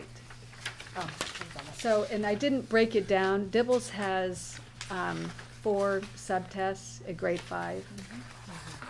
But in the fall, those same, you know, that same cohort, minus a few that moved in and came. The fall data, words correct, we're at 82%. Accuracy, 85%. The oral reading fluency retell, 97%. The quality, which is it is a little subjective, but it's a 1 through 4. The quality was at 94%. So those presumably, it's the same group of kids. So how in May, there you are, same kids, now here they are in September, same test, it's the Dibbles assessment. So, it's looking at a point in time and using that data. She's just giving it to you because those are assessments we give, and she's just giving you the Right, average. and I do appreciate that. I just think I think for me, right, I think, like the superintendent said, she will work with you to figure out how it is better understood by us. And maybe and then I'd like what to you- sit down yes, with you. yeah, and so maybe even like what you would like to know, just give me Sure. a couple guiding Yeah. questions and we can. Cause I love data too, but I need to see it like in a comparison. way I that wanna we see can this understand. versus this, Right. and did we move up, did we move down, Yes. did we stay the same, that's. Yeah. And what did we do and what changed as a result of this data? I mean, just for me personally, I think I'd rather, just to understand this, see a page or two, probably not more, just of kind of a written description of, maybe grade by grade or maybe not, but just description of, what happened as a result of all this data and what data made you decide to make the changes that you did. Does that make sense? I mean, maybe not everybody. I don't think you're gonna be able to Sounds get like that, like an IEP, because no? that, Yeah, that's it's- unique to every individual It's a kid. dissertation. So I think, Well, let and us I'm think, hearing let us that, think which about is that. so why, if it is unique to every individual kid, that's wonderful data to have for the individual kids. Right. But I'm wondering, how does it become meaningful to us when we're not looking at the individual kids? We're really taking a Well, more. Well, and we're gonna try to negative view. help you with that. I'm just Okay. saying, it may be more difficult than you think, because it's not a linear one-to-one match. What we could easily do for you is to say what assessment we're giving, what the assessment tells us, and then, but And I'd you're be looking interested for, in seeing, you're like, so looking, how do you present this to a parent of an individual child? because you don't present that to a No. parent. All right, can I just say one thing? You talk to the individual It's parent. 8:35, and I think Sorry. we Yes, all we agree can, that we yeah. need some further further information. information, and I'm sure Yeah. Margaret will work with the superintendent and we'll get that, so I And appreciate just it. because Barbie, I don't think, I've always presented data in that way, but I Yep. don't think it's been presented. So I think it's new, it's new Yeah. to see it, so many grades, Yeah. and, Yeah, Yes. Margaret, your stuff always looks great, I do appreciate it. Yes, thank you. It would just be better for me, I I'd just, love to, but again, when I don't we'll know. bring you coffee and donuts, and let you talk all day, so. we should go on a run and do it. I Oh, would love that. That's true, the two of you could do Can't that. find me. Don't count me into that. Okay, it looks great, it looks great though. Thank you. Thank you. So we are going to approve it, and hopefully your school council Yeah, will do yeah. the same. But again, if any major changes, You'll let us know, okay. So I will make a motion to approve the Pembroke School Improvement Plan as presented by Principal Margaret Ma. So moved. Second. Any further discussion? All in favor? Aye. Aye. Thank you. Thank you, Margaret. Thanks. Oh, Margaret, how did Kiev go? I heard Oh, great things from great. parents. Oh, I saw a lot They of had parents really this nice weekend, and I pictures. heard Yeah. that it was great. yeah, they had a really good Did you time. go?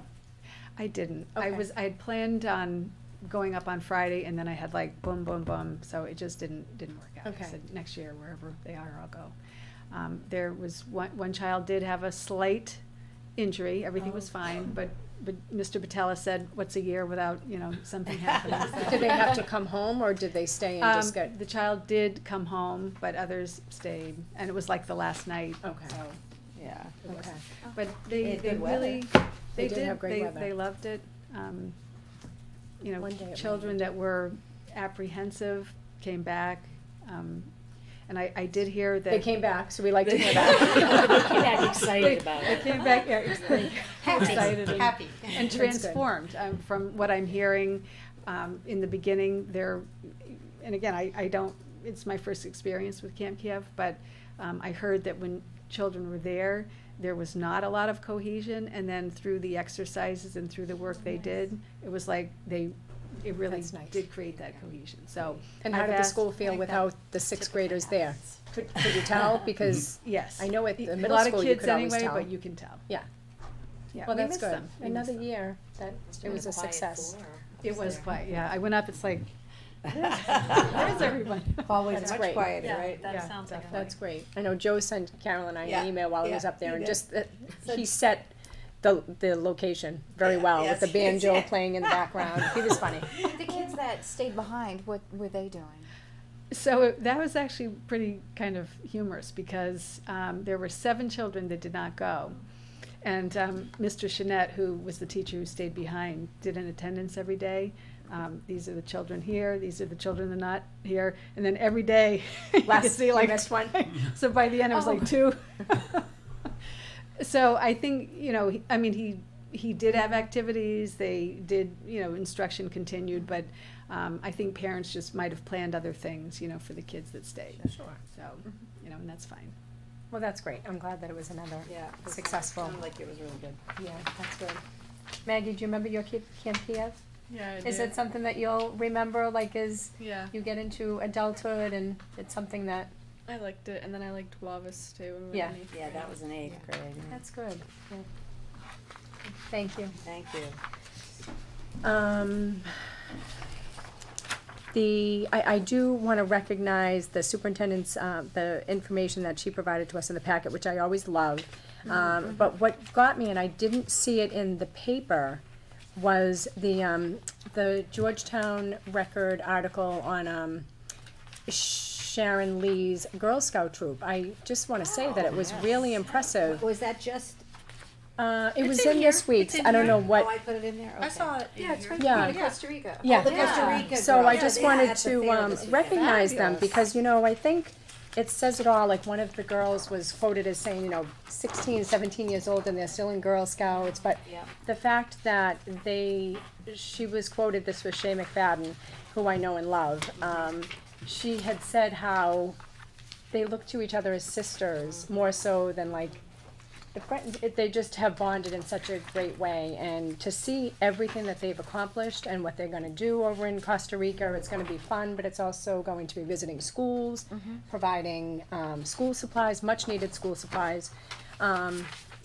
And I know Sharon Lee very well, and she, yeah, she is great, and I remember this troop when they were little, and the fact that she stuck has with it. kept this group of girls together, and I just wanted to recognize them. I thought it was great. Very Scouting nice is article. very strong, very It strong, really both is. boys It is. and Girl Scouts, very strong in this area. I can say, you know, back in Western Mass, you know, you'd see some evidence of it, but not like here. I mean, the number of kids, even since I've been here, that have made it to Eagle Scout Right. is an unbelievable number. Well, it says in here that every girl has earned a bronze award, 2 have earned the silver, and Right. 8 are working towards their gold award, Right. which is the highest honor. And just to recognize each of those girls, we have Gwen Nezak, Kylie Haywood, Sam Newberry, Amanda Lee, Kara Detremont, Brooke Coolidge, Colette Susi, and Shay McFadden. So it was a really nice article, and I wish them the best in Costa Rica. Yes, They'll have a great time. Do we wanna do we want to discuss any of those? the You know, anything that you Oh, provided there, like the school choice report, I know somebody had, Michael, were that's- you, did you have questions on that? I normally do, Past. but No, they you- weren't. No, I mean, mine is the ongoing, yeah, the high school situation. the high school. The only thing that I wanted to ask, was Triton, why those numbers Yeah. are so high? Am I, Going to Triton? yeah. I guess I've coming never, down. I They're don't, dropping dramatically. no, but I still. know, but I guess I've never known a Georgetown student that was enrolled in Triton, so when I looked at these numbers, I'm like, Well, wow, let's we never see, won. where are you What? looking? Well, Triton, you know, for a while, Yes, there were okay. people leaving for elementary Okay, school there. so this is, 'Cause they so have- it's just the Tri-Town district, the Or Triton Tri- district we should be talking Triton, about? it's the whole, they have elementary So it's through not high. necessarily. I think the- there are a couple that have gone to Newberry, Triton, but, Byfield, and Salisbury. but I think. But I was thinking high school, Right. when it said Right. Triton, Oh. so we're saying that it could be elementary Could be level. elementary, Okay, yeah. that does help, okay.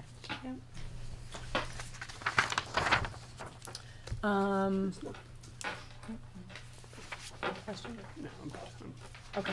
And Rowley too. That's, Rowley It's part is of Triton. part of Triton. Yes. Okay. Before we move on to the actual subcommittee reports, I do just want to say that I am looking to form a subcommittee to figure out how best we can make a new member evaluation, a new member orientation. So I think if you could just let me know if you're interested in being part of that subcommittee. It would just be basically to sit down with a new member, you know, answer any questions, review the, you know, huge packet of things that you get when you go into Laura's office that first day. And I think it would be most beneficial, because right now we don't, you know, we try the best that we can to, you know, prepare you, but until you're actually here and you get thrown all these different things that you have to vote on, it's hard. And that course, you know, which is. Charting the And, course. right, and that Right, is more which- difficult because so it's difficult to not attend. as available as it was when I came on board. I mean, it took me a while to attend as well because it was far away, but there was definitely offerings at least, and right now there aren't any. When I look on the website, there's no do you- upcoming. Do you have materials from that? I have the binder. Yes, well, there's a whole binder. Just from last year, so I assume it hasn't changed that much in the last. Yeah, it is a Maybe great it's something course we though. could look through. In the strategic, one of the strategic goals, I think in section 7 was Yes. not only this orientation process, but it was also utilizing MASC. So Michael goes to the conference, which is great, Yep. and That brings is. things back. But, in fact, I saw Mike Gilbert on Friday, and he said, oh, I owe you some dates. He does owe us So- dates, so so we, he's- so that's he what hasn't we're going to forgotten do. that. So Mike Gilbert, who was our MASC rep, will, he's so great anyways about accommodating us with anything that we need help with, whether it's just picking up the phone if you have a question that you wanna ask him, but he will come out, hopefully an evening that we can all, sit down with him and, you know, he can give us a good rundown of what the job really is. It's great, You get a little so workshop. he Yeah. does, okay, so And he is. it's on his radar screen. Okay, good. So he definitely, said, oh, I get you guys some dates. Okay, good. So Cheryl has already, told me that she would be, willing to be on that subcommittee, so that actually would be great, because you're new.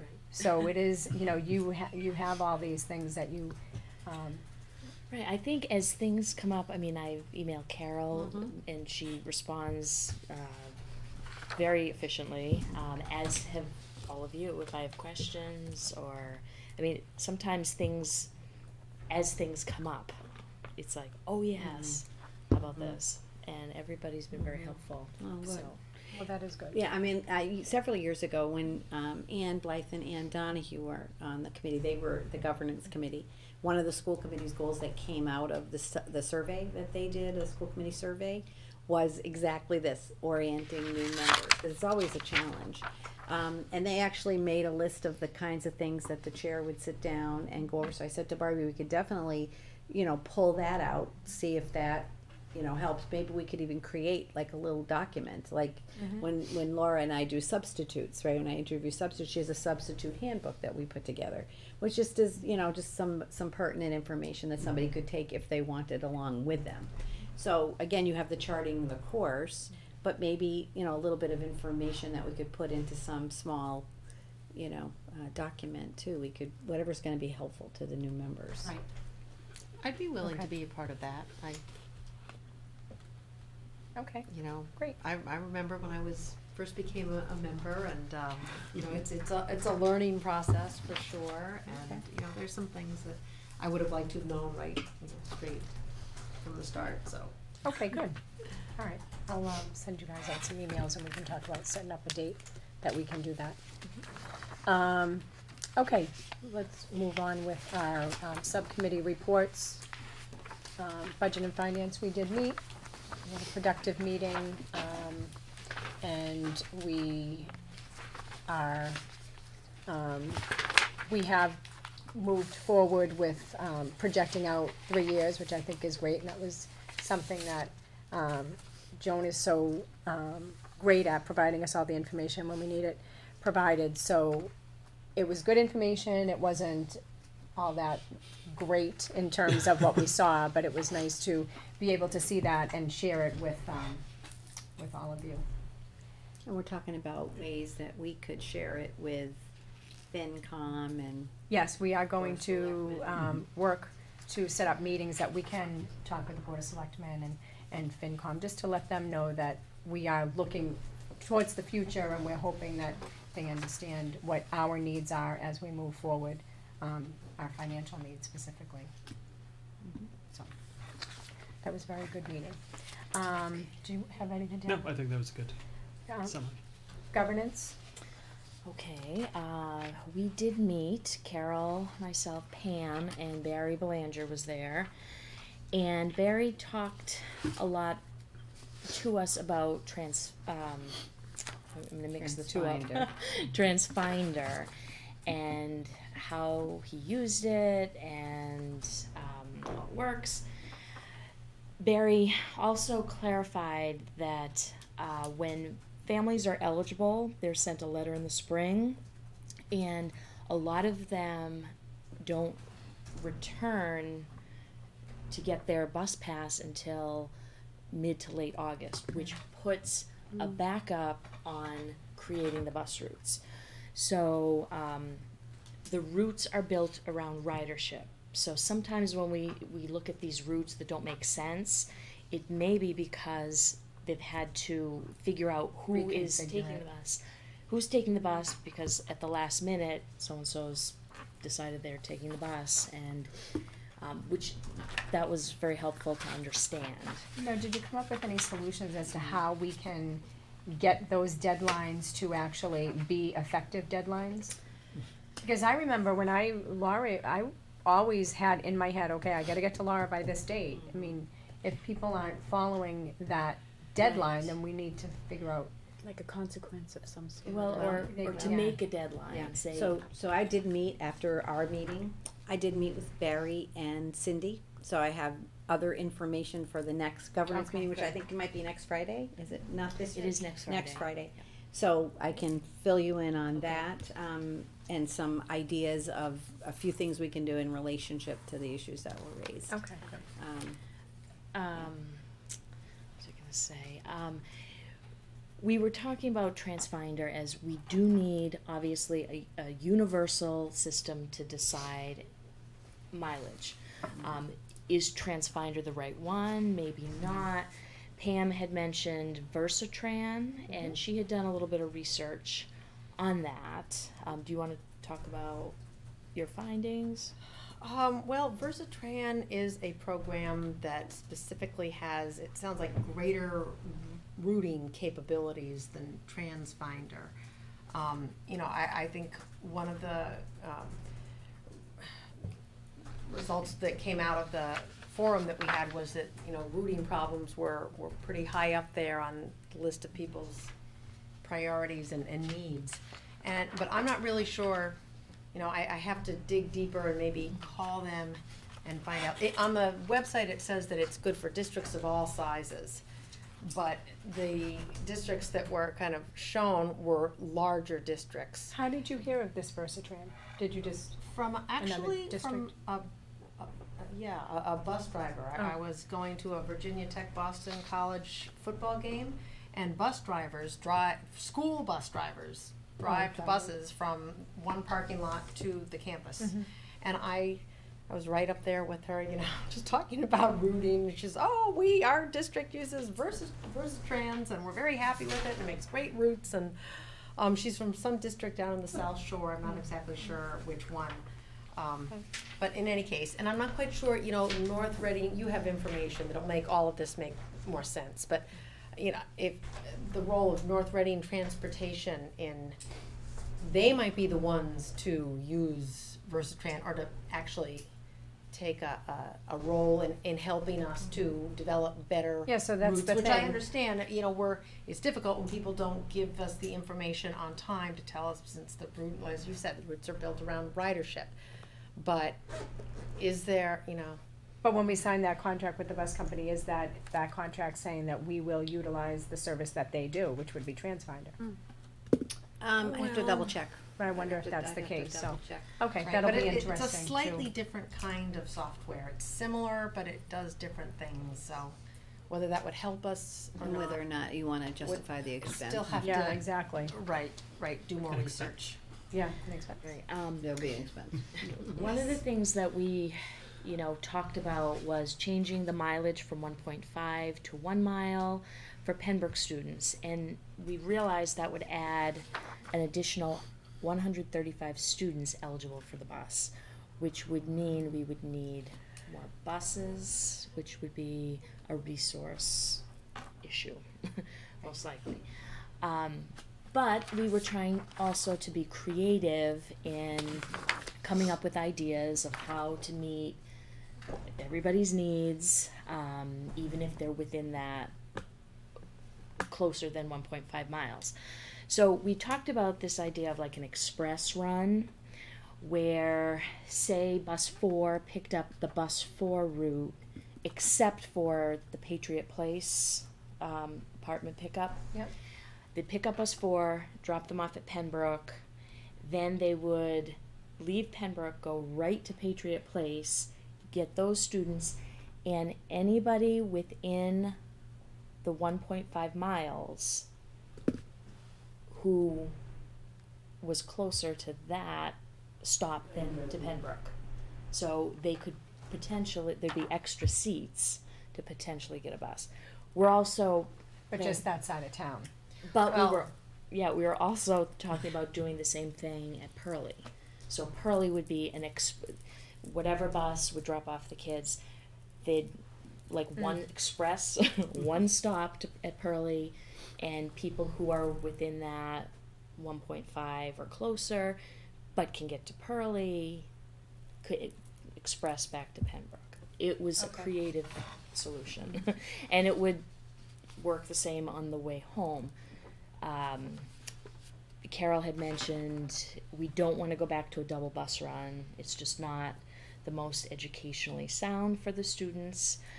We did talk about we need to develop a survey, and Pam had come up with some very thoughtful.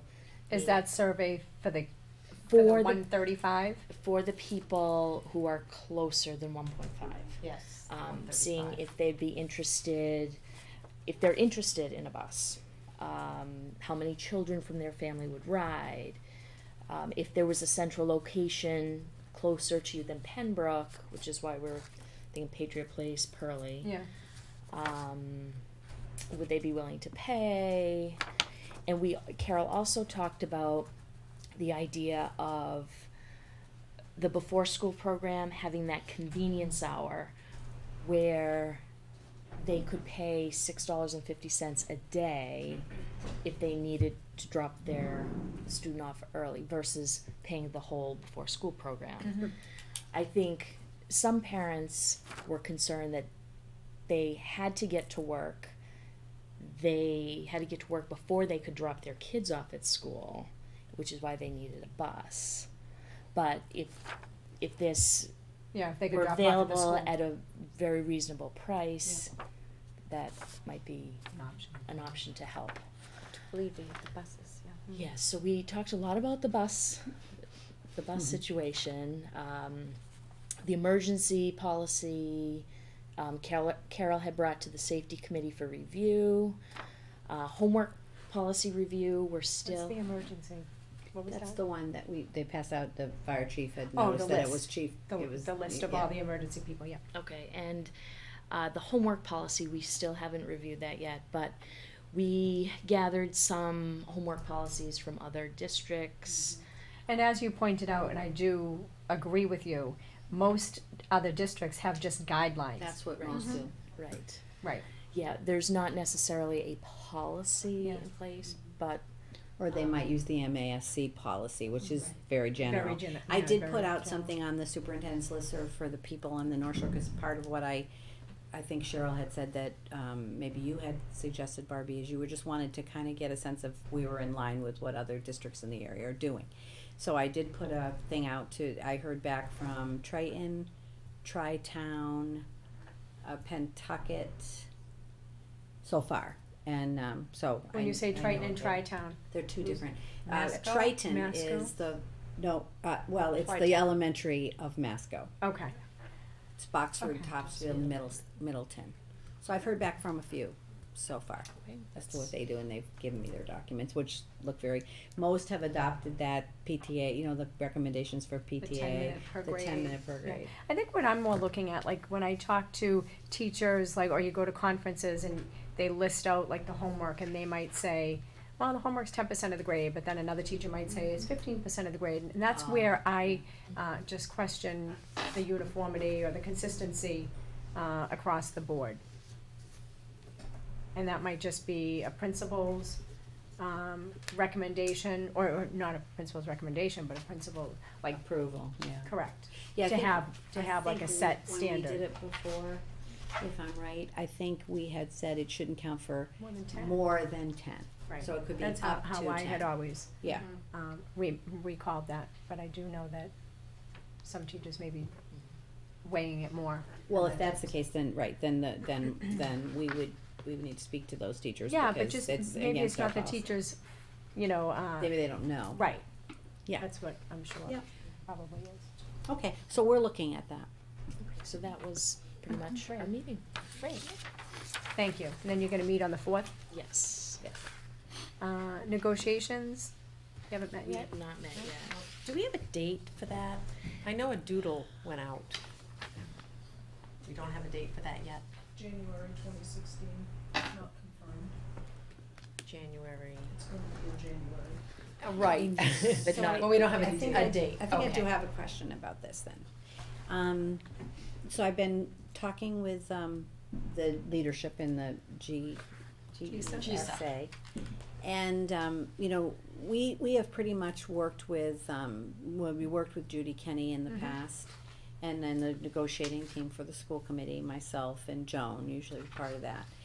And we really haven't done much with the professional negotiator type people at the table, like doing so the union, GSA's using Charmaine Champagne for this round. And, kind of I guess my question to you is, do you want to involve Naomi? I mean, So will usually- Charmaine be attending? She will be at the table? Right, at first I thought they weren't gonna go there, because we had that conversation, and they were like, because I said in the past, we've kinda done it, ourselves, like we did with the teachers, and Charmaine would work with the teachers on the side, and Yeah. Naomi would work with us on the side, but the word on the street that came back was that Charmaine is going to be at the table. Is Judy gonna be there too? Judy is not, So they're she's no longer working with replacing Judy, that's correct, So, that's correct. even though that really sets the atmosphere, It's different. I mean, that's, Mhm. have we talked to the GSA reps to Mhm. see, In fact, that's why, yes, we did, and that's why I thought it wasn't gonna go that way. but it And has, then you, then well, when we you say came word back- on the street, we don't know Well, officially no, if I that's think the they case. told Laura. Okay, I said, please let Laura know whether Charmaine's going to be there, because then I would want to talk to the committee right, to figure out whether or not they, want to have Naomi. I still think it's best to do it interest-based and, it's working always with worked out parties. so It's well. always worked out so well. So, again, it's really up to you. I don't wanna engage Naomi, if she's not needed, but at the same time, I wouldn't wanna just assume that since they're using a more formal process, so when you go to, do you want to see that if the first meeting in January 2016, how it goes? Sure, we can do that Or do if you wanna be more prepared to say by that meeting you want a decision as to whether we'll have I'm Naomi? comfortable either way, honestly, because I don't think that's gonna be a very hugely difficult negotiations. But it's just, it's been protocol in the past, if the professional negotiators sitting there that the school committee has wanted their Yeah. professional negotiator there. I think it changes the tenor and the tone personally, but it's So really what Pam you're- and Cheryl are on negotiations, and have you been on a part of the negotiations before? No. You- Well, you- I attended just in May at the end of the teachers' negotiation. Oh, Right. okay. But you haven't, that hasn't been one of your That assignments hasn't past. No, I've, Right, okay. I've It shows wanted in to the be anyone on have the any? committee, but that has not Um, happened until Do you have now. any thoughts on how you think we should proceed with that? I feel like I would tend to match the professionalism at the table, would be my thought. Not wanting to, I don't think we should be the cause of the tenor changing, but I think if the tenor is changing, that we should. I mean, I guess we could do Equal that it. first meeting where everybody's there and then, you know, see how how things go. I mean, I think we did a lot of work with GISA the last Yeah, that was negotiations. lot. And so I'm sort of feeling like there's not a lot that, you know, is gonna come up in terms of major changes. I mean, they may have a couple of suggestions, I'm sure they will, and, you know, we'll be able to formulate a response. It's all gonna come down probably to how many year contract and what's the package gonna look like, really. Because I think, you know, as I said, the hard work of like the job descriptions and looking at all of those things Has already been done. has been We just did done. not. So, okay, so That's I'm happy interesting. to let Naomi know, you know, when we get her on the list of, when we schedule the date, and, you know, we can reevaluate that as we go forward. I do just That's wanna say, fine. I think it's unfortunate, because I do Yeah. think that, we worked so well We do, with yeah. Judy, and we had a lot of meetings before we actually, before the contract, we agreed on the contract, and it just worked out, I thought, really well. And not that bringing Charmaine, No, not is necessarily. like I don't wanna make it like it's a negative connotation, but it just feels like, they're thinking it might not be going as well, utilizing Judy. Do you have a list of what they're looking for? Not yet, that's yet. usually The what first happens in the meeting. first couple of meetings. You know, we'll have like a exchange of Right, proposals. so not even idea at this point of. No, Why? no, Okay. no. I mean, I think when I had that conversation with them, because we were working out a situation regarding, when we did the late start to school, they work 183 days, but there's not 183 days for them to work. So I'm trying to avoid having them miss 2 days. So we were strategizing about, so one of the options is they can either choose not to do the 2 days, just means their pay gets adjusted, or they can work in the after-school program at Pembroke for up to the 12 hours, and then they would be able to get paid. So we were working out that arrangement.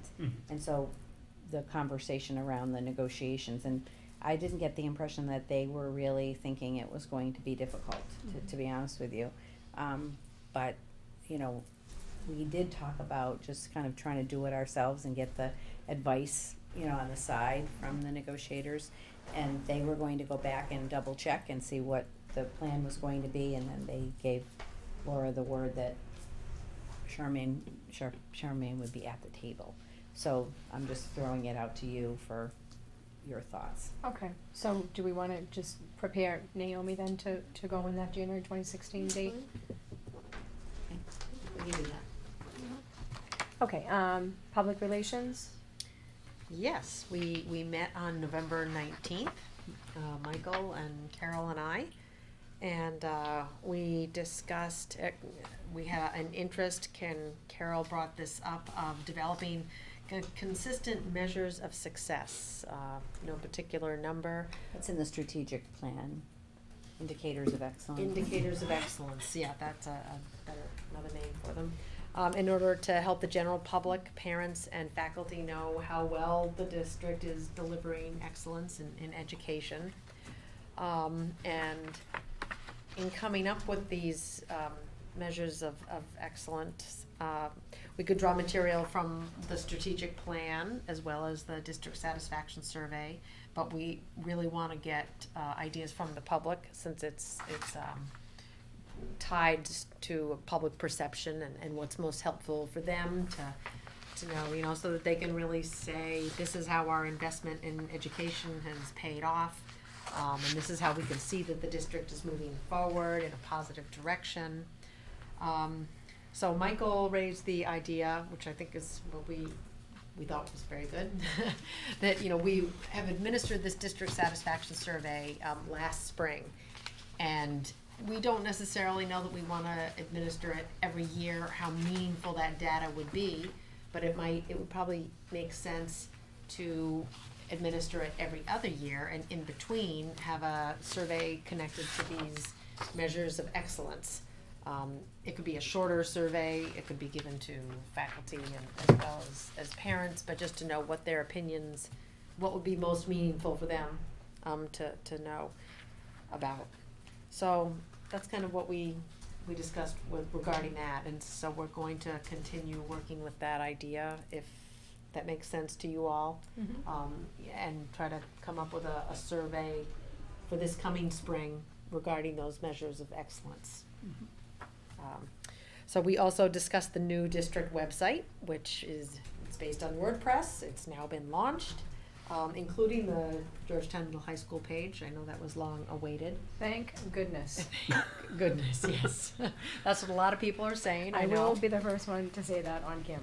Thank goodness. And, you know, we discussed that district website development is a process, and, you know, we are where we are, but we're moving forward with continuous improvement.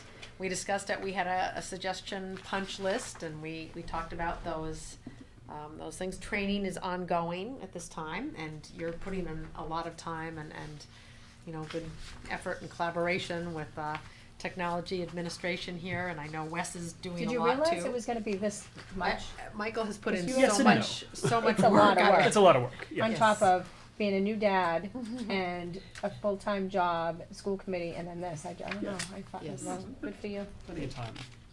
He Yeah. deserves a lot Let of me ask your credit. wife that. Good for Michael you. deserves a lot Thank of credit, you. that's for sure. Yes, thank you.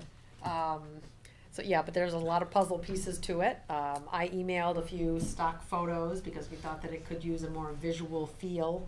And it's just the start of a collection. I'm really hoping that maybe, you know, administration and teachers and other people can be taking pictures, Yeah, especially that capture the spirit of the school. You know, the small collection that I started out with. I have some facility pictures, and do I have student pictures? I think I have a couple few. of activities that you've A gone couple, to, yeah, but it's a small start. But in any case, so that's where we are with that. Oh, also suggested we want to drop down a box which to connect with community organizations such as the PTA and the GEF, and Which is and already all Oh, which that's is all- good. it's To connect so Is they it can there? get, Is it go there right to now? their link. Yeah, we It has made been some added. suggestions. They Michael can had go it right- right up. he made a you know. yeah right up, yeah. So I'm sure they thank you appreciate for that too, those groups. Oh, yeah. And then we just talked a little bit about social media, and I was hoping, you know, Facebook has been going around, and I was hoping maybe to be authorized to be an administrator on the Twitter account for Georgetown Schools, since the last tweet was August 28th. But the If change you of don't date- know, we're starting, the middle high school will be starting a week late this year. Right. And then we didn't exactly discuss it, but I had ideas after the meeting, so I didn't, just, you know, about Pinterest and Instagram. And did you know that the Georgetown Public Library has a Pinterest page? And Pinterest? Pinterest, sorry. Okay, yeah, I love Pinterest. Pinterest. Yeah, very. I mean, you know, there are just other social media venues that we could consider and move forward with it, at some Yeah. point. Yeah. That I think people from the community would engage in and be interested. I already on my Pinterest boards have a Georgetown board, but I there's not a lot up there. There's no some. George- that's- I do like Pinterest. But you know, Right, once I that's figure great. out how to create a Pinterest thing myself, you know, take my own photos and do that, then we could build some around the school district. Just to That's good. disseminate information and to publicize it, you know, as a to promote and to All share about information communication. and All about All about communication, right. There's so many different ways to utilize it, so. Right, yeah, just ideas for the That's future. good. So are you going to be tweeting? Did you get authorization? we have to get Carol's that. going to talk, yeah. Yeah, to- it would to be Wes nice to about have that. like because some of the Well, schools Peter, are you do two are or you three still times a doing day. Twitter? And Krista Franco does Twitter. He does the athletics, Julie, right? you're doing Twitter. So we got a few Twitters. And Twitterers. Once the websites are full, new posts will automatically tweet. You don't tweet? So. No, I don't even. Oh, yeah, You I don't can tweet a just- lot. You but can I just, Instagram. you can I just tweet get a one little. to look at other people. a That's little. what I don't really tweet, but I Julie's follow. a pro. But what is yours? I have to learn from Julie. But I what should is probably yours? sit down with you and If you're not Georgetown Public Schools, what is your actual Twitter? Mine is attached to my website, so I can't offhand. I think it's Dr. Jada Roach. something. Okay, at, so at it's- GPS, but it's attached to my website. So whenever I post it, pops in. Okay. Because the GPS one is the one that Yeah, the I last know who Twitter that is, the last is. tweet is 828. Yeah, who is that? Do we know? I think it was Barry. Yeah. And Got remember to we point any had fingers. Ryan Bahar was doing it. Remember Ryan was doing it. Ryan Bahar, If we could get yes. a student to do it, I don't need to Well, own the this. students I don't just really, thought I if don't think the nobody students else want to do will, it I'll because do they it. don't want us to know what they're up to. They don't wanna retweet. Oh, we and know tweet what and they're all up that to. stuff. So I think that Ryan actually raised that question with us when we were working with him on it. So We gotta get it's just somebody to something do it. we have to just If there's kick it somebody up. else who really wants to do it, that's Yeah. great. But if But I nobody think else wants to do it, Michael's- I'll do it. But Michael's strategy of, if things get posted on the website and they automatically tweet, that's a start, that's a start. When you in say the right automatically tweet, you would tweet it, or it would No, somehow the condense website. and So tweet when, it itself. when Laura posts the minutes from a school committee meeting, there would be, it would automatically goes to tweet out. tweet. I gotcha. Minutes or minutes 2 minutes from, or yeah, not that yeah. that's the most exciting tweet in the world, but the holiday fair is gonna be held November 20th, whatever it was, would Yes. automatically tweet, I like see. every So that would post. be a Right. way to get I love some that. things out, Yeah. in an automatic way. Yeah. Right. And not having, I think the real goal is not have to do it around like 4 until times. the event has happened, Yeah. a couple of times. For people in Well, the I don't public know, who Dad, really wouldn't spend do a lot that of time. unless I mean, it you wouldn't ask do for it that to necessarily, but Somebody Yeah. have to Oh, so that's retweet. called a retweet? that's Like what somebody could see Somebody that have and to then you could retweet. retweet it to all your followers. Yeah, we'll have to have a Right. Twitter. So we'll have to do a tweeting workshop. I'm not a tweeter. Yeah. You might be, Suzanne, just getting someday. weird. Right, never say never. Okay, safety, we met, we had a very productive meeting. The minutes are included if you have any questions on them. Did you read them? It was very productive. And we're gonna meet, She knows the game's going. yeah, I know. we're gonna meet in a couple more weeks. School building committee? Actually, our last meeting was the 10th, and I think I You already Yeah. said that, yeah. Yes. And you're meeting next week, And I so- saw Michelle, right? Or in December. December It's is in your next December, meeting. yeah, the first Tuesday in December. Okay. It's Um, the second. And can I just, I guess while we're on the topic though, I don't know if you know, the windows in the back of the high school, are they set to be completely replaced soon? Cause I went back there and some of them are the old windows. I thought they were all gonna be new. No, they kept some, Oh, really? yeah, The new, but the new most ones of are all them in have that I been know. replaced. I saw some new ones, but I also saw some old ones. I was just surprised that the old ones were still there. On the bottom, Yeah, bottom floor, yeah. there's one room that had, Somebody liked those? no, They replaced that thick glass, They that's just what maybe they didn't need replaced. to be They replaced. replaced the Yeah, thick glass. the thick glass in the science rooms. Right, is that what you're talking about? Yeah, Pam? to make them see-through, cause those were just the things the frosted almost. yeah. Yeah. Right, yeah, but they're these old glass cubes that are still back We'll there. have to look here, I don't. So I'll bring it up at the meeting. Yes, definitely bring it up I'll at the ask, meeting, yeah. but. But speaking of that, did I didn't Mrs. know if you Lehman mention anything to you about the windows in her room? Because she is having I was in a conference with her, which I thought of it, and I had asked her how she liked the windows, which she loved, but she was saying there was a problem opening them. She never told me. Like one of Every them. Wednesday, I ask for all of the staff to email me any issues that they're having, and I haven't heard from her. Yeah, in a long because she time. had said that one day it was nice out, and she said, "Oh, let's open the windows." And then she couldn't open it, and she tried to, but then she felt like she was going to break it, so she didn't. No. So I said, "Oh, you," because that's a great Yeah. opportunity for them to get some nice fresh air in there. So Yeah, she's never So you mentioned can just it. follow up. with yeah, So Mrs. what Lehman. rooms? That was the science room. Science rooms on the first floor. Yeah, they look awesome though. They're the beautiful new ones. The Yeah, light. they look is- awesome. Okay, all right, well, I can bring All that up. that Makes a brightness huge and yeah, it difference. makes Yeah, it looks really good. okay. Okay, moving along, we're gonna talk about, And the next CPAC meeting is December 15th, the Coffee Connection. okay, and Holiday coffee. when is she planning on coming? Shelby? She was couldn't, she couldn't. She couldn't make this I think meeting. this was the meeting she was going to Yeah. come, but she couldn't make the change. Okay. So I think we're still scheduling something with her. Okay. It'd be nice to have her come. So the coffee is when? It's a holiday coffee, and it's December 15th, I believe. Okay. At the Pembroke School from 7 to 8 o'clock. That's a Tuesday night, okay? Yes, that's right. Thank you. It's for parents. Yep. Okay. Where did you say it was being held? At the Pembroke Library.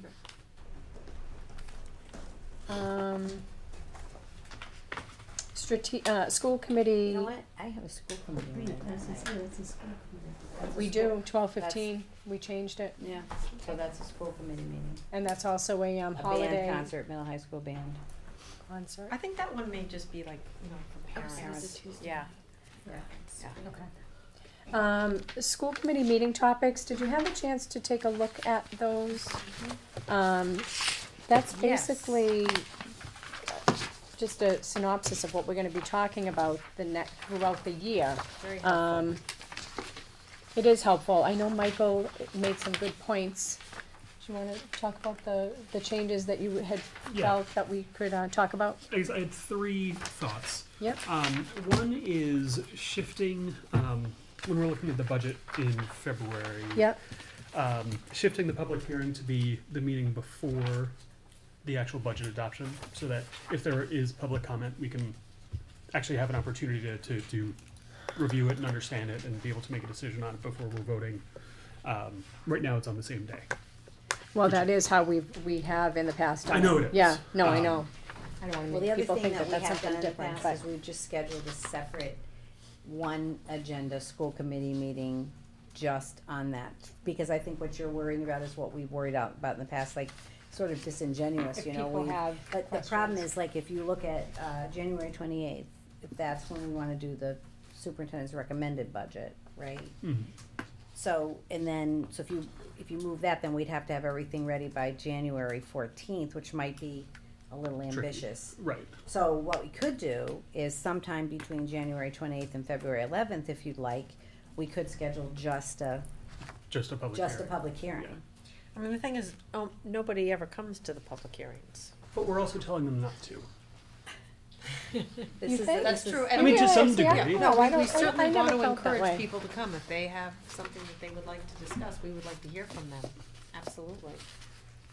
So were you feeling like if it was televised, that would give them the opportunity to let us I know? would think so, yeah.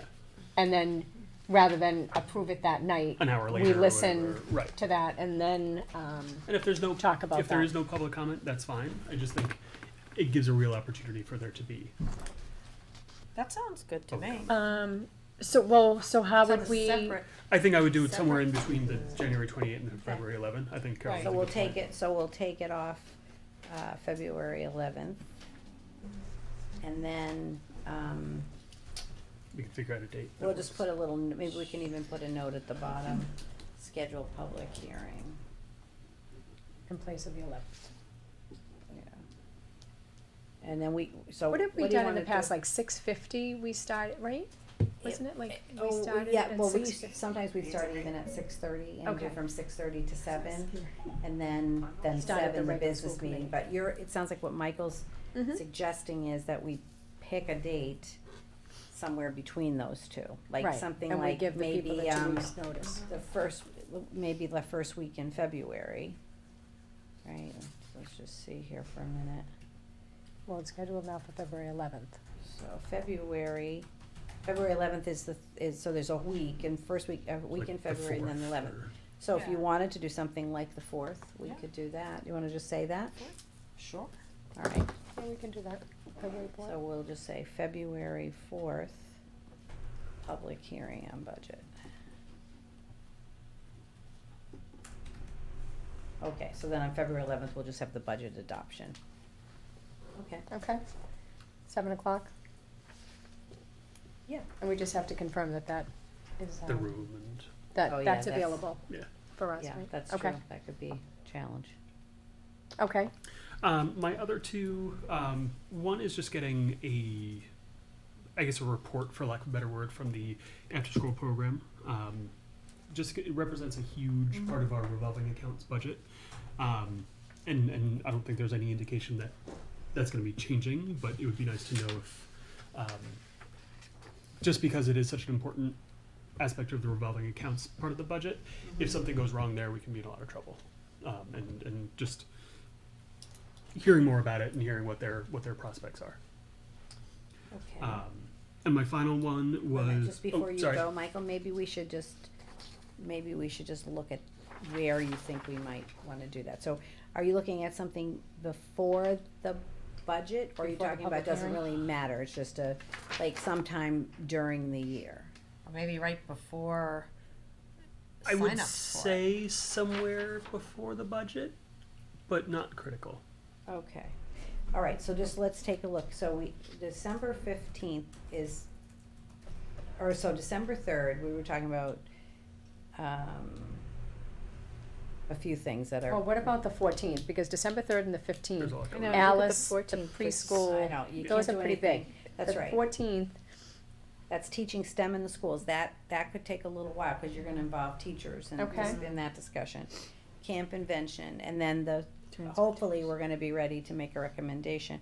I mean, we can definitely put something there, it's just, I don't know how detailed you want it, Michael. the transportation Would you want recommendation the would be people from from the governance? after-school program to come, and would you, I guess more than just seeing a spreadsheet of numbers, just yep, kind of it can certainly be after the budget process. Okay. all right. So you just want an understanding of. Just more of a handle on where's- what. Yeah, Yeah. just how they want, which is It could be a a really good good time to get idea. information out to parents for them to consider using the service.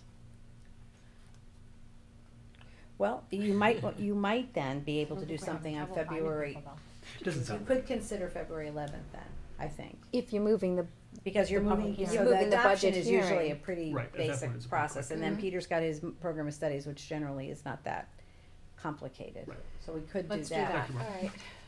So an update on, After school school. programs.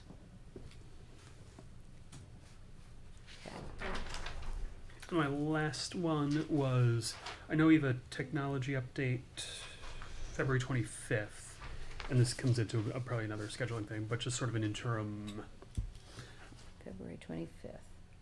prior to February prior 25th? to, yeah. To get an idea Just of to, how things are going? I know we have, Wes is managing about 12 all pretty heavyweight tech projects, just to get, I mean, that's already half the year over by that point, just to sort of get an earlier in the year update as to where things are.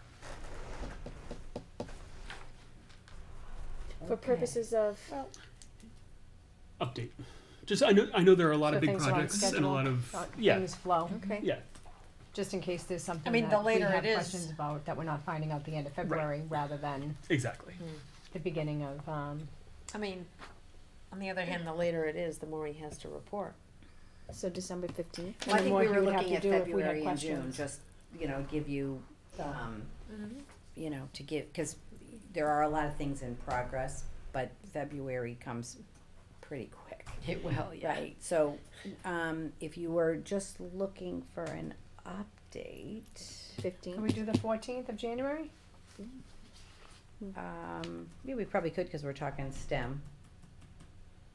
If you're just looking, I mean, you're not looking to go through each element of the strategic plan, are you? What- No, more just kind of an overall picture. Like what have we, where are we right now, what have we Yeah. done?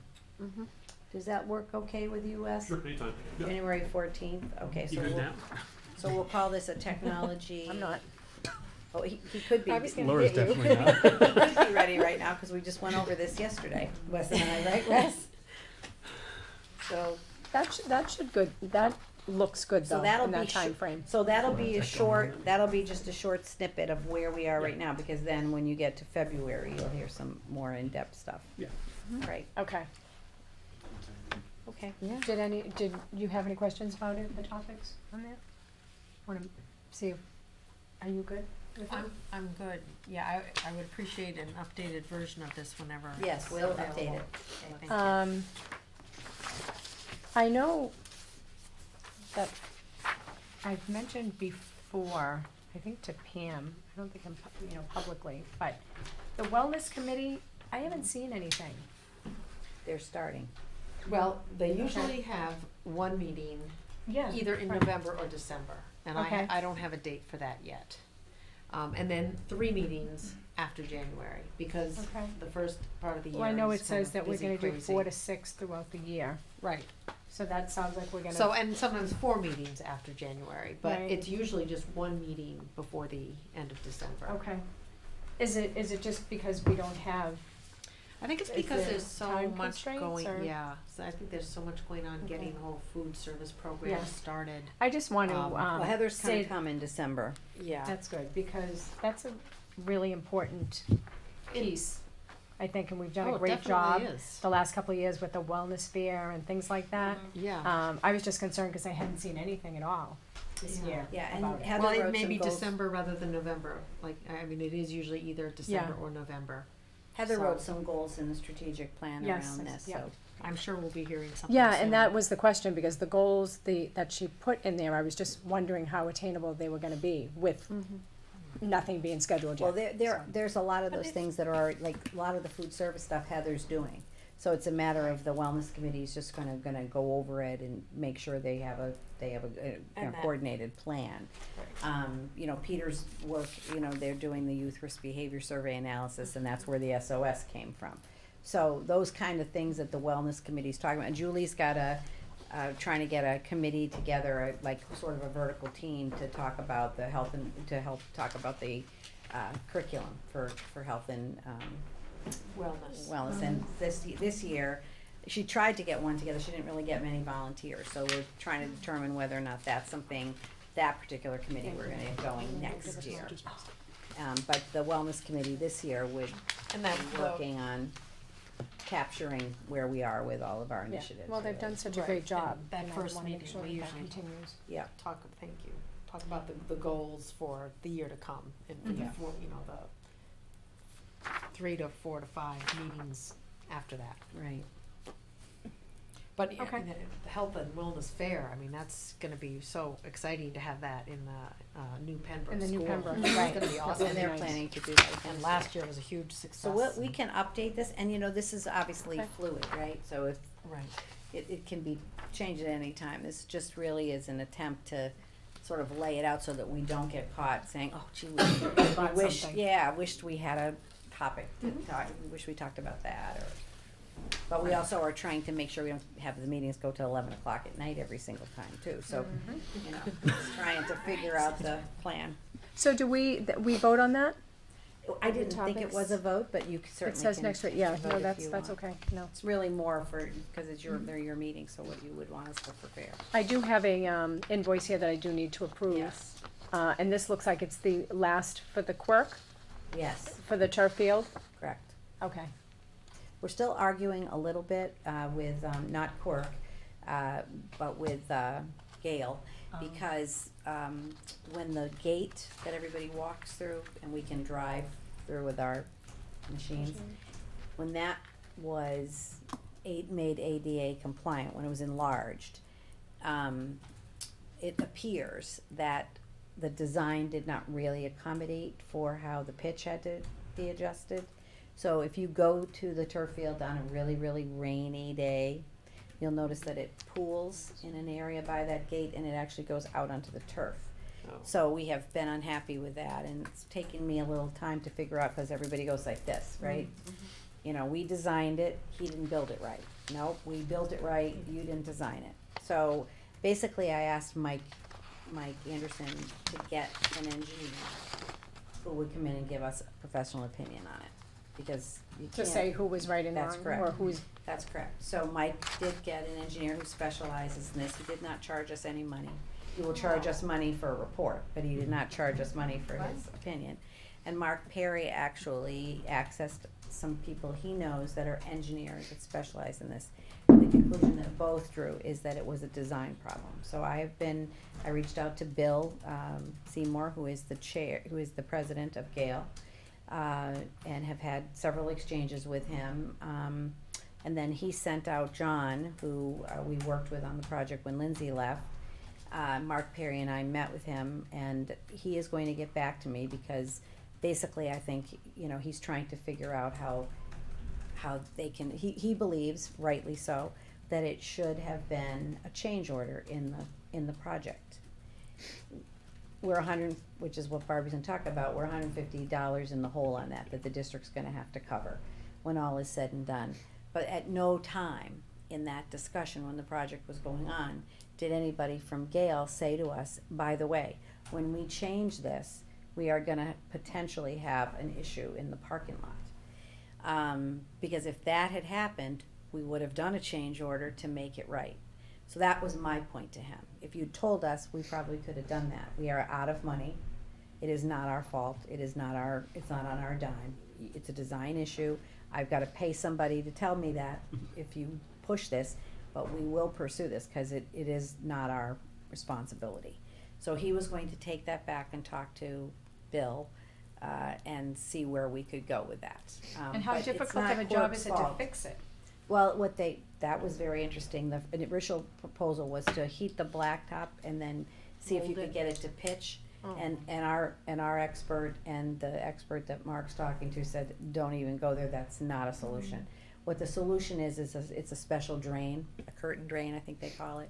And everybody agrees that solution, it's about $5,200 is the outcome. So I said, really, for a $2 million project, we're gonna argue about $5,000. You just need to make this right, and so we'll see where it goes, but we can't hold we had to wait for Gale to certify the final payment to Cork. Cork thought we were holding back his payment, and they were unhappy. We're like, we're not holding it back, we can't release it till we hear from Gale. So Gale finally did that, and then we're dealing specifically with Gale on this. As we do believe it's a design. We have 2 engineers that are experts at this that both came up independently with the same conclusion. Okay, so then we'll go ahead and So you approve should approve this it. final one. Yeah. So I will make a motion to approve, invoice number 531-09 dated May 30th, 2015 to Quirk Construction Corporation in the amount of $19,971.86 as presented. So moved. Second. Further discussion on it? All in favor? Aye. Okay, thank you. Thank you, they will be very happy about that. That will conclude their part of the work. And we have an update from Michael at the MASC conference that he went to a couple of weeks ago. It was good, recognizing the time. It was a good. I think the And this value. is the second one that It's you've the second been one I've been to. I think the value for me is sort of being in a room with other school committee members and sort of seeing what they're talking about and the challenges that their districts have or they individually have. I learn a lot at them. I think the biggest challenge, they probably had, I'm gonna say it was 8 or 10 concurrent sessions, so you have to pick one off of the Pick and list. choose, yeah. And I think there were 10 throughout the conference that I could attend one at a time. But it's the tricky thing of when there are concurrent sessions, you wanna go to 4 of them on the first block on Right. Friday, but you're less interested in the second block on Friday because it's Yeah, Michael depending and on I what were the talking topics about were. that. It's too bad that they don't run the same ones the next day. Yeah. So that Right. you So you know, get the because all of them are so important, but some are really important, but they- you just can't get to them. Yeah, and they did a better job of Suzanne had a sending question. out their. I was looking that way. Their Their schedule. PowerPoints on Their it, sched- or yeah. no, they're Oh. actually like the agenda Oh, of if you what the didn't session go. was if you didn't go. But there's only so Okay. much you can get out of a Correct. PowerPoint. and- Yeah. So, how did you select which ones that you wanted to go to? Was it something that you discussed with Barbie and you just decided, or just whatever you were interested in? It was or? just kind of whatever I was interested Okay. in, which might have made It was sense all about to- him. It Yeah, was all I know. about I was me. just gonna say, I didn't know maybe if you had discussed it and decided, okay, these look really good and this would be beneficial, or so it's just. And did you like write up a summary of what you went to? And I did. sent it to Yeah, us, yeah. which I can certainly send. From the individual, I went to a lot of budget ones. Oh, budget, because right, that's yes, where yeah. my brain is. Mhm. Well, and that's where we, that's where. yeah, we Yeah. have some concerns. The good or bad news is that we are not alone in that.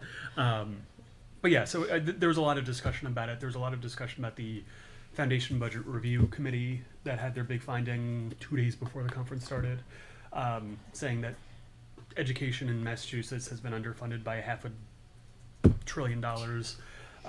But the consensus was essentially that it's really not going to change very much. There is no But money. the one thing we can't forget is that Massachusetts is still so well, like, For we sure. do so well in education, and it just And goes really to what you're show. saying, Score-wise. Yeah. which actually speaks to the point that the underfunding of education is not actually for education, it's for things like benefits. So the cost of benefits and everything else impacts the number of dollars left for teaching, which I thought was an interesting. Yeah. But the consensus is that there's, the pie is this big, and, sure, we can put all that money there, but it's got to come out of, it's a left pocket, right pocket sort of a thing. So yeah, did a lot of budget stuff. A really interesting one was the first robotics. They had a demonstration of it, and I know we do robotics in the after school, but it seemed like a really great model for bringing robotics into the school. They're actually it's a group that meets outside of the school. It is a non-school group that meets at the school. Okay. For their program. And what I thought was interesting was, it's a STEM program, it's robotics. It's they built this 6-foot tall robot that they could move stuff around the room and stack it up and do all sorts of stuff with. But the way it's designed, there are students who do the coding, students who do the physical building and That's all that impressive, stuff. yeah. But then there's a design team that designs the look of the robot. They go out for grants, so they're putting proposals together. So there's writing, there's art, there's so many. So what district is this? This was Air Shirley. Oh. And what I thought was interesting is robotics, even for the non-robotics kids. And they were equal parts of the team. If they don't get the grant funding, the other team can't build the robot. So it was a very well designed, interconnected thing. Yeah. So I want to talk to Julie about it at some point. Yeah, just to that's see. Yeah, we do robotics in the middle school as one Yeah. of our. Well, and they have a Lego. It's the first Lego league in 3rd and 4th grade, I think. So it's coding with Legos at that age, and then there's kind of the small robot in middle school, and then it was a 6-foot tall, 200-pound robot that they built essentially from scratch, which is really neat presentation. And I really like the model. I mean, it was all student run. Yeah, that's great. Parents were obviously involved, but it was student run.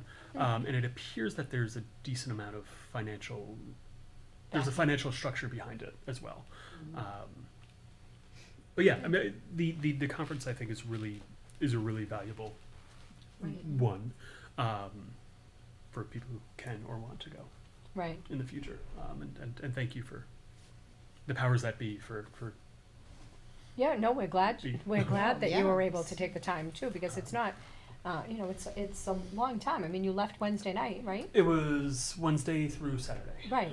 I mean, that's So, a yeah. long time. That's away from your family and Yeah. your work and, Yeah. the dedication you put in. Thank you. Yes. Yeah, and Thank he you. even called in on our I did. on our executive That's session, right. which was nice. Do you want to just talk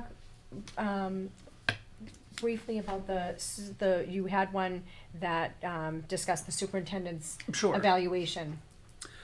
Because with Suzanne and Cheryl, I mean, it's a new to them, but even to people like me that it's not new to, it's still new.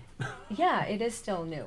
And I was explaining to the superintendent that it just is, when you think you know what you're doing and you're filling it out, then all of a sudden you second guess yourself and you're not sure. But then when I do talk to people in other school committees, they have the same thought. So it's not me. Because it's a flawed process. That's the problem. It's a tool. The tool doesn't really work as well With what we're we doing. have to, it's different. asking us to rate the superintendent on things that we really don't have any We don't knowledge of. really It would be see- more we the know she administrators. does, but we don't see her do it. But we Right. know she does. Right. But It's yeah. Well, it's a strange little thing. So I was glad to hear that he went to, so for them to actually have a course, to have a workshop on this, And goes with the fact think it that there speaks must to be it. people that have I the think, same and I'm issues. not qualified to speak. I think they have sort of addressed that aspect of it. That there's a mechanism that talks about your relationship with the administrative team, for example. I am not the one to report back on how that structure should work properly at this point. I think that's Mike Gilbert. And completely blanking on his that was last another name. thing Mike talked to me on Friday about. He said, it's, I don't know if somebody said to him, we have some It was questions." originally, Did you I say that, asked Mike? Laura to Yeah. call him about that. So he said, I owe you that, and I owe you some Maybe he dates." could even do it in one the same evening. workshop. In He one could do the same evening, we could workshop, incorporate it, I think. But yeah, I mean, to your point, I think last year when I did my first one, I don't think I had any idea what was being asked of me, and yeah, so I think it's defining the structure of it.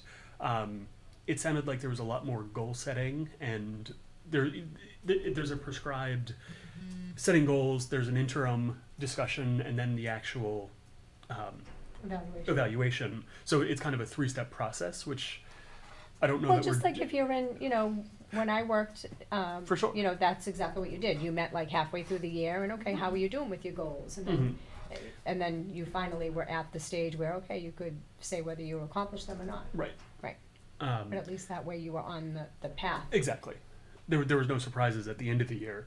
And I On think- either side. On either side, for sure. And I think one of the valuable parts of it was determining, obviously it could be adjusted throughout the year, but determining sort of beforehand what the evidence was, what the superintendent could provide to say, here, look, I accomplished this goal. Here's the documentation to show that I did it, rather than just saying, oh yeah, we got that. Right, and that's not to say that you just And not that you said that we would, certainly, Is but it yeah. similar to what the what the teachers go through? Yeah, the you goal can pick setting up and archiving, yep. Okay. Well, we did have goals, shared goals with the superintendent. I mean, we agreed on those. Remember that I gave you one that I thought for professional practice and student learning, and then you guys talked about, well, why don't we put something in for technology? So we did that we did agree on those goals. The question is, we never really did any kind of interim check-ins with them. I mean, part of the way we reported on those goals is that through the meeting structure that we had, the kind of presentations that we did was a way to show what we were doing, but it was never tied directly to me. Yeah, and I You wish know what it I mean? was. I So if wish we it's could tied say, oh, direct- this is part of the superintendent's goals, Yes, and then, yes. yeah, And we I can see do where you're that. saying We that, can with do that. That's not difficult at all. But, a lot of the goals, depend on, other people doing certain things too, right? So that's why we all link it. But we could certainly improve on the process. I have no problem with it. It's a new But then process that for would work in everybody. with your leadership That's right. goals, because Right. Well, that's it's your goals speak dependent to on. the administrative goals, to the Correct. building goals, to the teacher Exactly. goals. I mean, You're all on the same team. It's all on the same team. It's yeah. all really, it's all absolutely related. But I do really think that May is a very tough time, April, May, because we do the evaluation for the superintendent, and we also have Baker Adams, the Yep. scholarship, which is very time consuming. Speaking of which, we need to get together, maybe December. So those two things are really time consuming, and they're so important, and they're draining. I mean, it's a lot of work, and then you second guess yourself on both things, because you're saying, I wasn't understanding the evaluation process enough all throughout it. At times, I 100% knew what I was doing, but then as I went through it, I questioned myself. So I just need to have Mike Gilbert sit down and say, no, you know what, you are on track. These questions, it is difficult, but if the superintendent does this, and this to back you up on what you say, then you can have a clear mind as to your accuracy. And the same with the Baker Adams, that it's the Right. same thing. You second guess yourself on things, and then you go to the meetings and you talk to the different members, and it's nice to hear perspective. Well, I like, look at this portion of the 17, scholarship. yeah. Right. But I find April and May to be very stressful. I think for because it's me, busy. one of the things they talked about is sort of prescribing what proficient looks like, what exemplary looks like, what needs improvement. So it's not subjective come May. The answers are almost already formed for you come May. I know, this was your goal, this is what you accomplished. I know that before I even really need to look at it, I know that that's proficient. So it sort of takes the variability of, well, you know what, I don't really think we had a good technology year, to use an example. It almost takes that out because we've already agreed on what a successful right. technology goal result looks like, which I thought was interesting.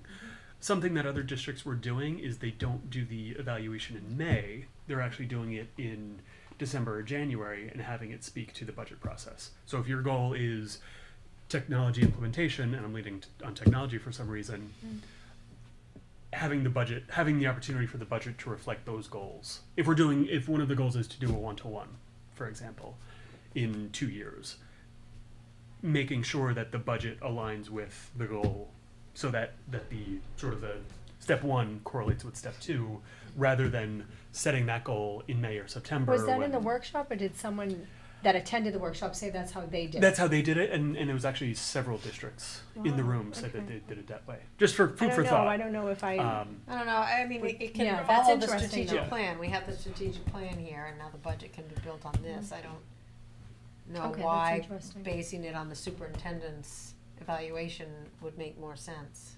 Well, I mean, it's a 3-year plan versus a 1-year goal. It was food for thought. Yeah. Did It was one of those where in my head it's something that you do in May, and someone said, "Oh, we do it in January." I was like, it kind of rang a bell of like, "Oh, it's worth thinking about." It just made you wonder why. Yeah. And they were raving about it happening in January, so it made me. The final one was in January? Yeah. Yeah, so I they don't know almost if did a the calendar So year calendar, instead of an yeah, academic as of year. academic year. Yeah. Did the majority of the people that attended the workshop go because they felt almost the way? That's that, my sense. I don't think there certainly wasn't a formal poll, but my sense. And how many attended that? Like, It was very full. It was. I don't know how many fit in the room, but that was a standing room only one. Oh wow! And how many people did you get a feel for attended overall? There were a lot. Mike said it was very well attended. Yeah, it was the biggest year again. That's what he said, the biggest year. I'd also venture to say it was a little too big because some of the rooms there were Overcrowded. 30 people standing because there weren't enough chairs. We broke all sorts of fire codes. Oh. That's interesting. But yeah, I mean it's very well attended.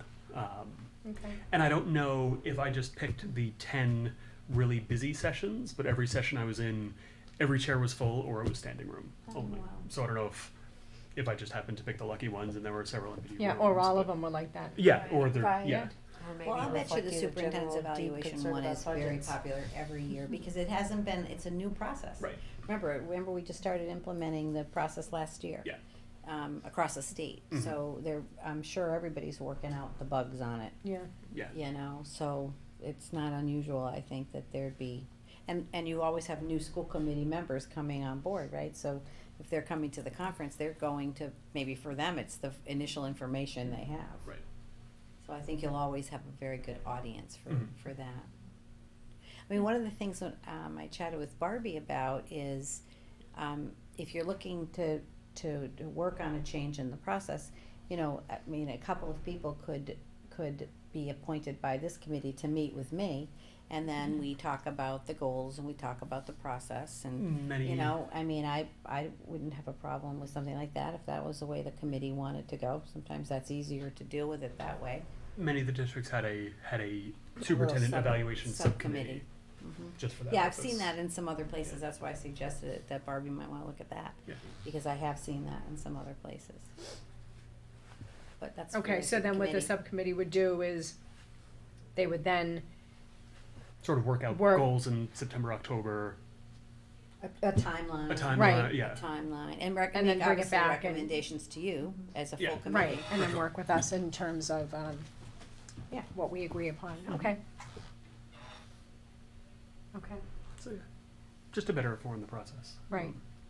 So that was good, so you had an enjoyable time. It was very Sounds good. like you got a lot out of it. Good, I am glad that you went, and I'm glad that at least one of us was able to go. I did not mention that we had a start school later, committee meeting. Is that the official name? I think so. That's what I wrote Is in my that, I calendar, know, starts it with just later. seems a little biased but I didn't really know what else to call it, I guess. But we did have a committee meeting, everybody, came except for one of the members, had some childcare issues, but, it was a productive meeting, and, not everyone there that attended was, for the later. Surprised. I don't know why I was, but I was surprised. Yeah, for the later start time, there was an individual that, Yeah, there were two. One. Yeah, I think just one. She identified herself Yes. as not with it, but we have definitely, we left the meeting with different people having jobs to do different things, to come back to the committee on December 7th. with some more talk, and I've been in touch with the chapter leader of the Start School Later from Massachusetts. She lives down in Southborough, so she is a wealth of information. So rather than starting from scratch, we can kind of feed off of all the information she can give me. We have a meeting tomorrow night to talk, so I should have plenty of information on the 7th. But I figured I would. What time will that be? 7. Okay. Yeah, but I will share actually via email, because I think what we were trying to do is, we were trying to, whatever we can do on email up to the meeting, we'd like to do that, so when we come to the meeting, we're better prepared to get down to business rather than provide updates for the first half hour. Because we are limiting the meeting, we'd like to keep it within an hour and a half. Did you get that information from Newburyport? Yes, Okay. yes, thank you. I haven't reached out to them No, yet. but I just wanted, I Yeah. think Susan had it right now. That's good, thank you. So that next meeting is December 7th. I think I have everything. Yeah, we didn't do the district improvement, but I don't think we should. But just what I wanted to just make sure you have remember I told you Yeah. I'd give you that. The accomplishments, those two should go Yeah. in the first section. And then the pink is the 1-year goals, which should go in your, 4th section, I wanna say. You know what, I'm gonna do that Here, now. because am I I don't trying to wanna guess here? I've got mess So it my- they're up. 1-year goals we can work The, with. the 1-year goals, let's see, so, the 1-year goal should go in 4, I believe. Let me just say at the beginning. Here. Which are the pink? The pink, yeah, so the yearly goals, that's the number 4. Is that gonna go all the way back to the end? Yeah, because I think what happened is, number 5 should be the progress reports, and I think you had I think it was in the wrong section. So 4 should be the pink. And then 5, just move this little, red, yellow, green thing to 5. And then your binder will be perfect. Where's the red, yellow, green? It's right. Okay. Right now, it's under section 4, which okay. it should be under section 5. Okay. I think that will clear the confusion. Okay, I am going to, I'm gonna do my book after business and holding the public Yeah, for that, yes. so I am going Sense to. to Looking at this going, I can't Not do when the this. Patriots are on at this point, right? I am going to wish everybody a very happy Thanksgiving. I hope you're all surrounded by family, friends, and a lot of thankfulness. So at 9:56 PM, I would like to adjourn the school committee meeting. There is no reason to have an executive session, so we will make a motion to adjourn. So moved.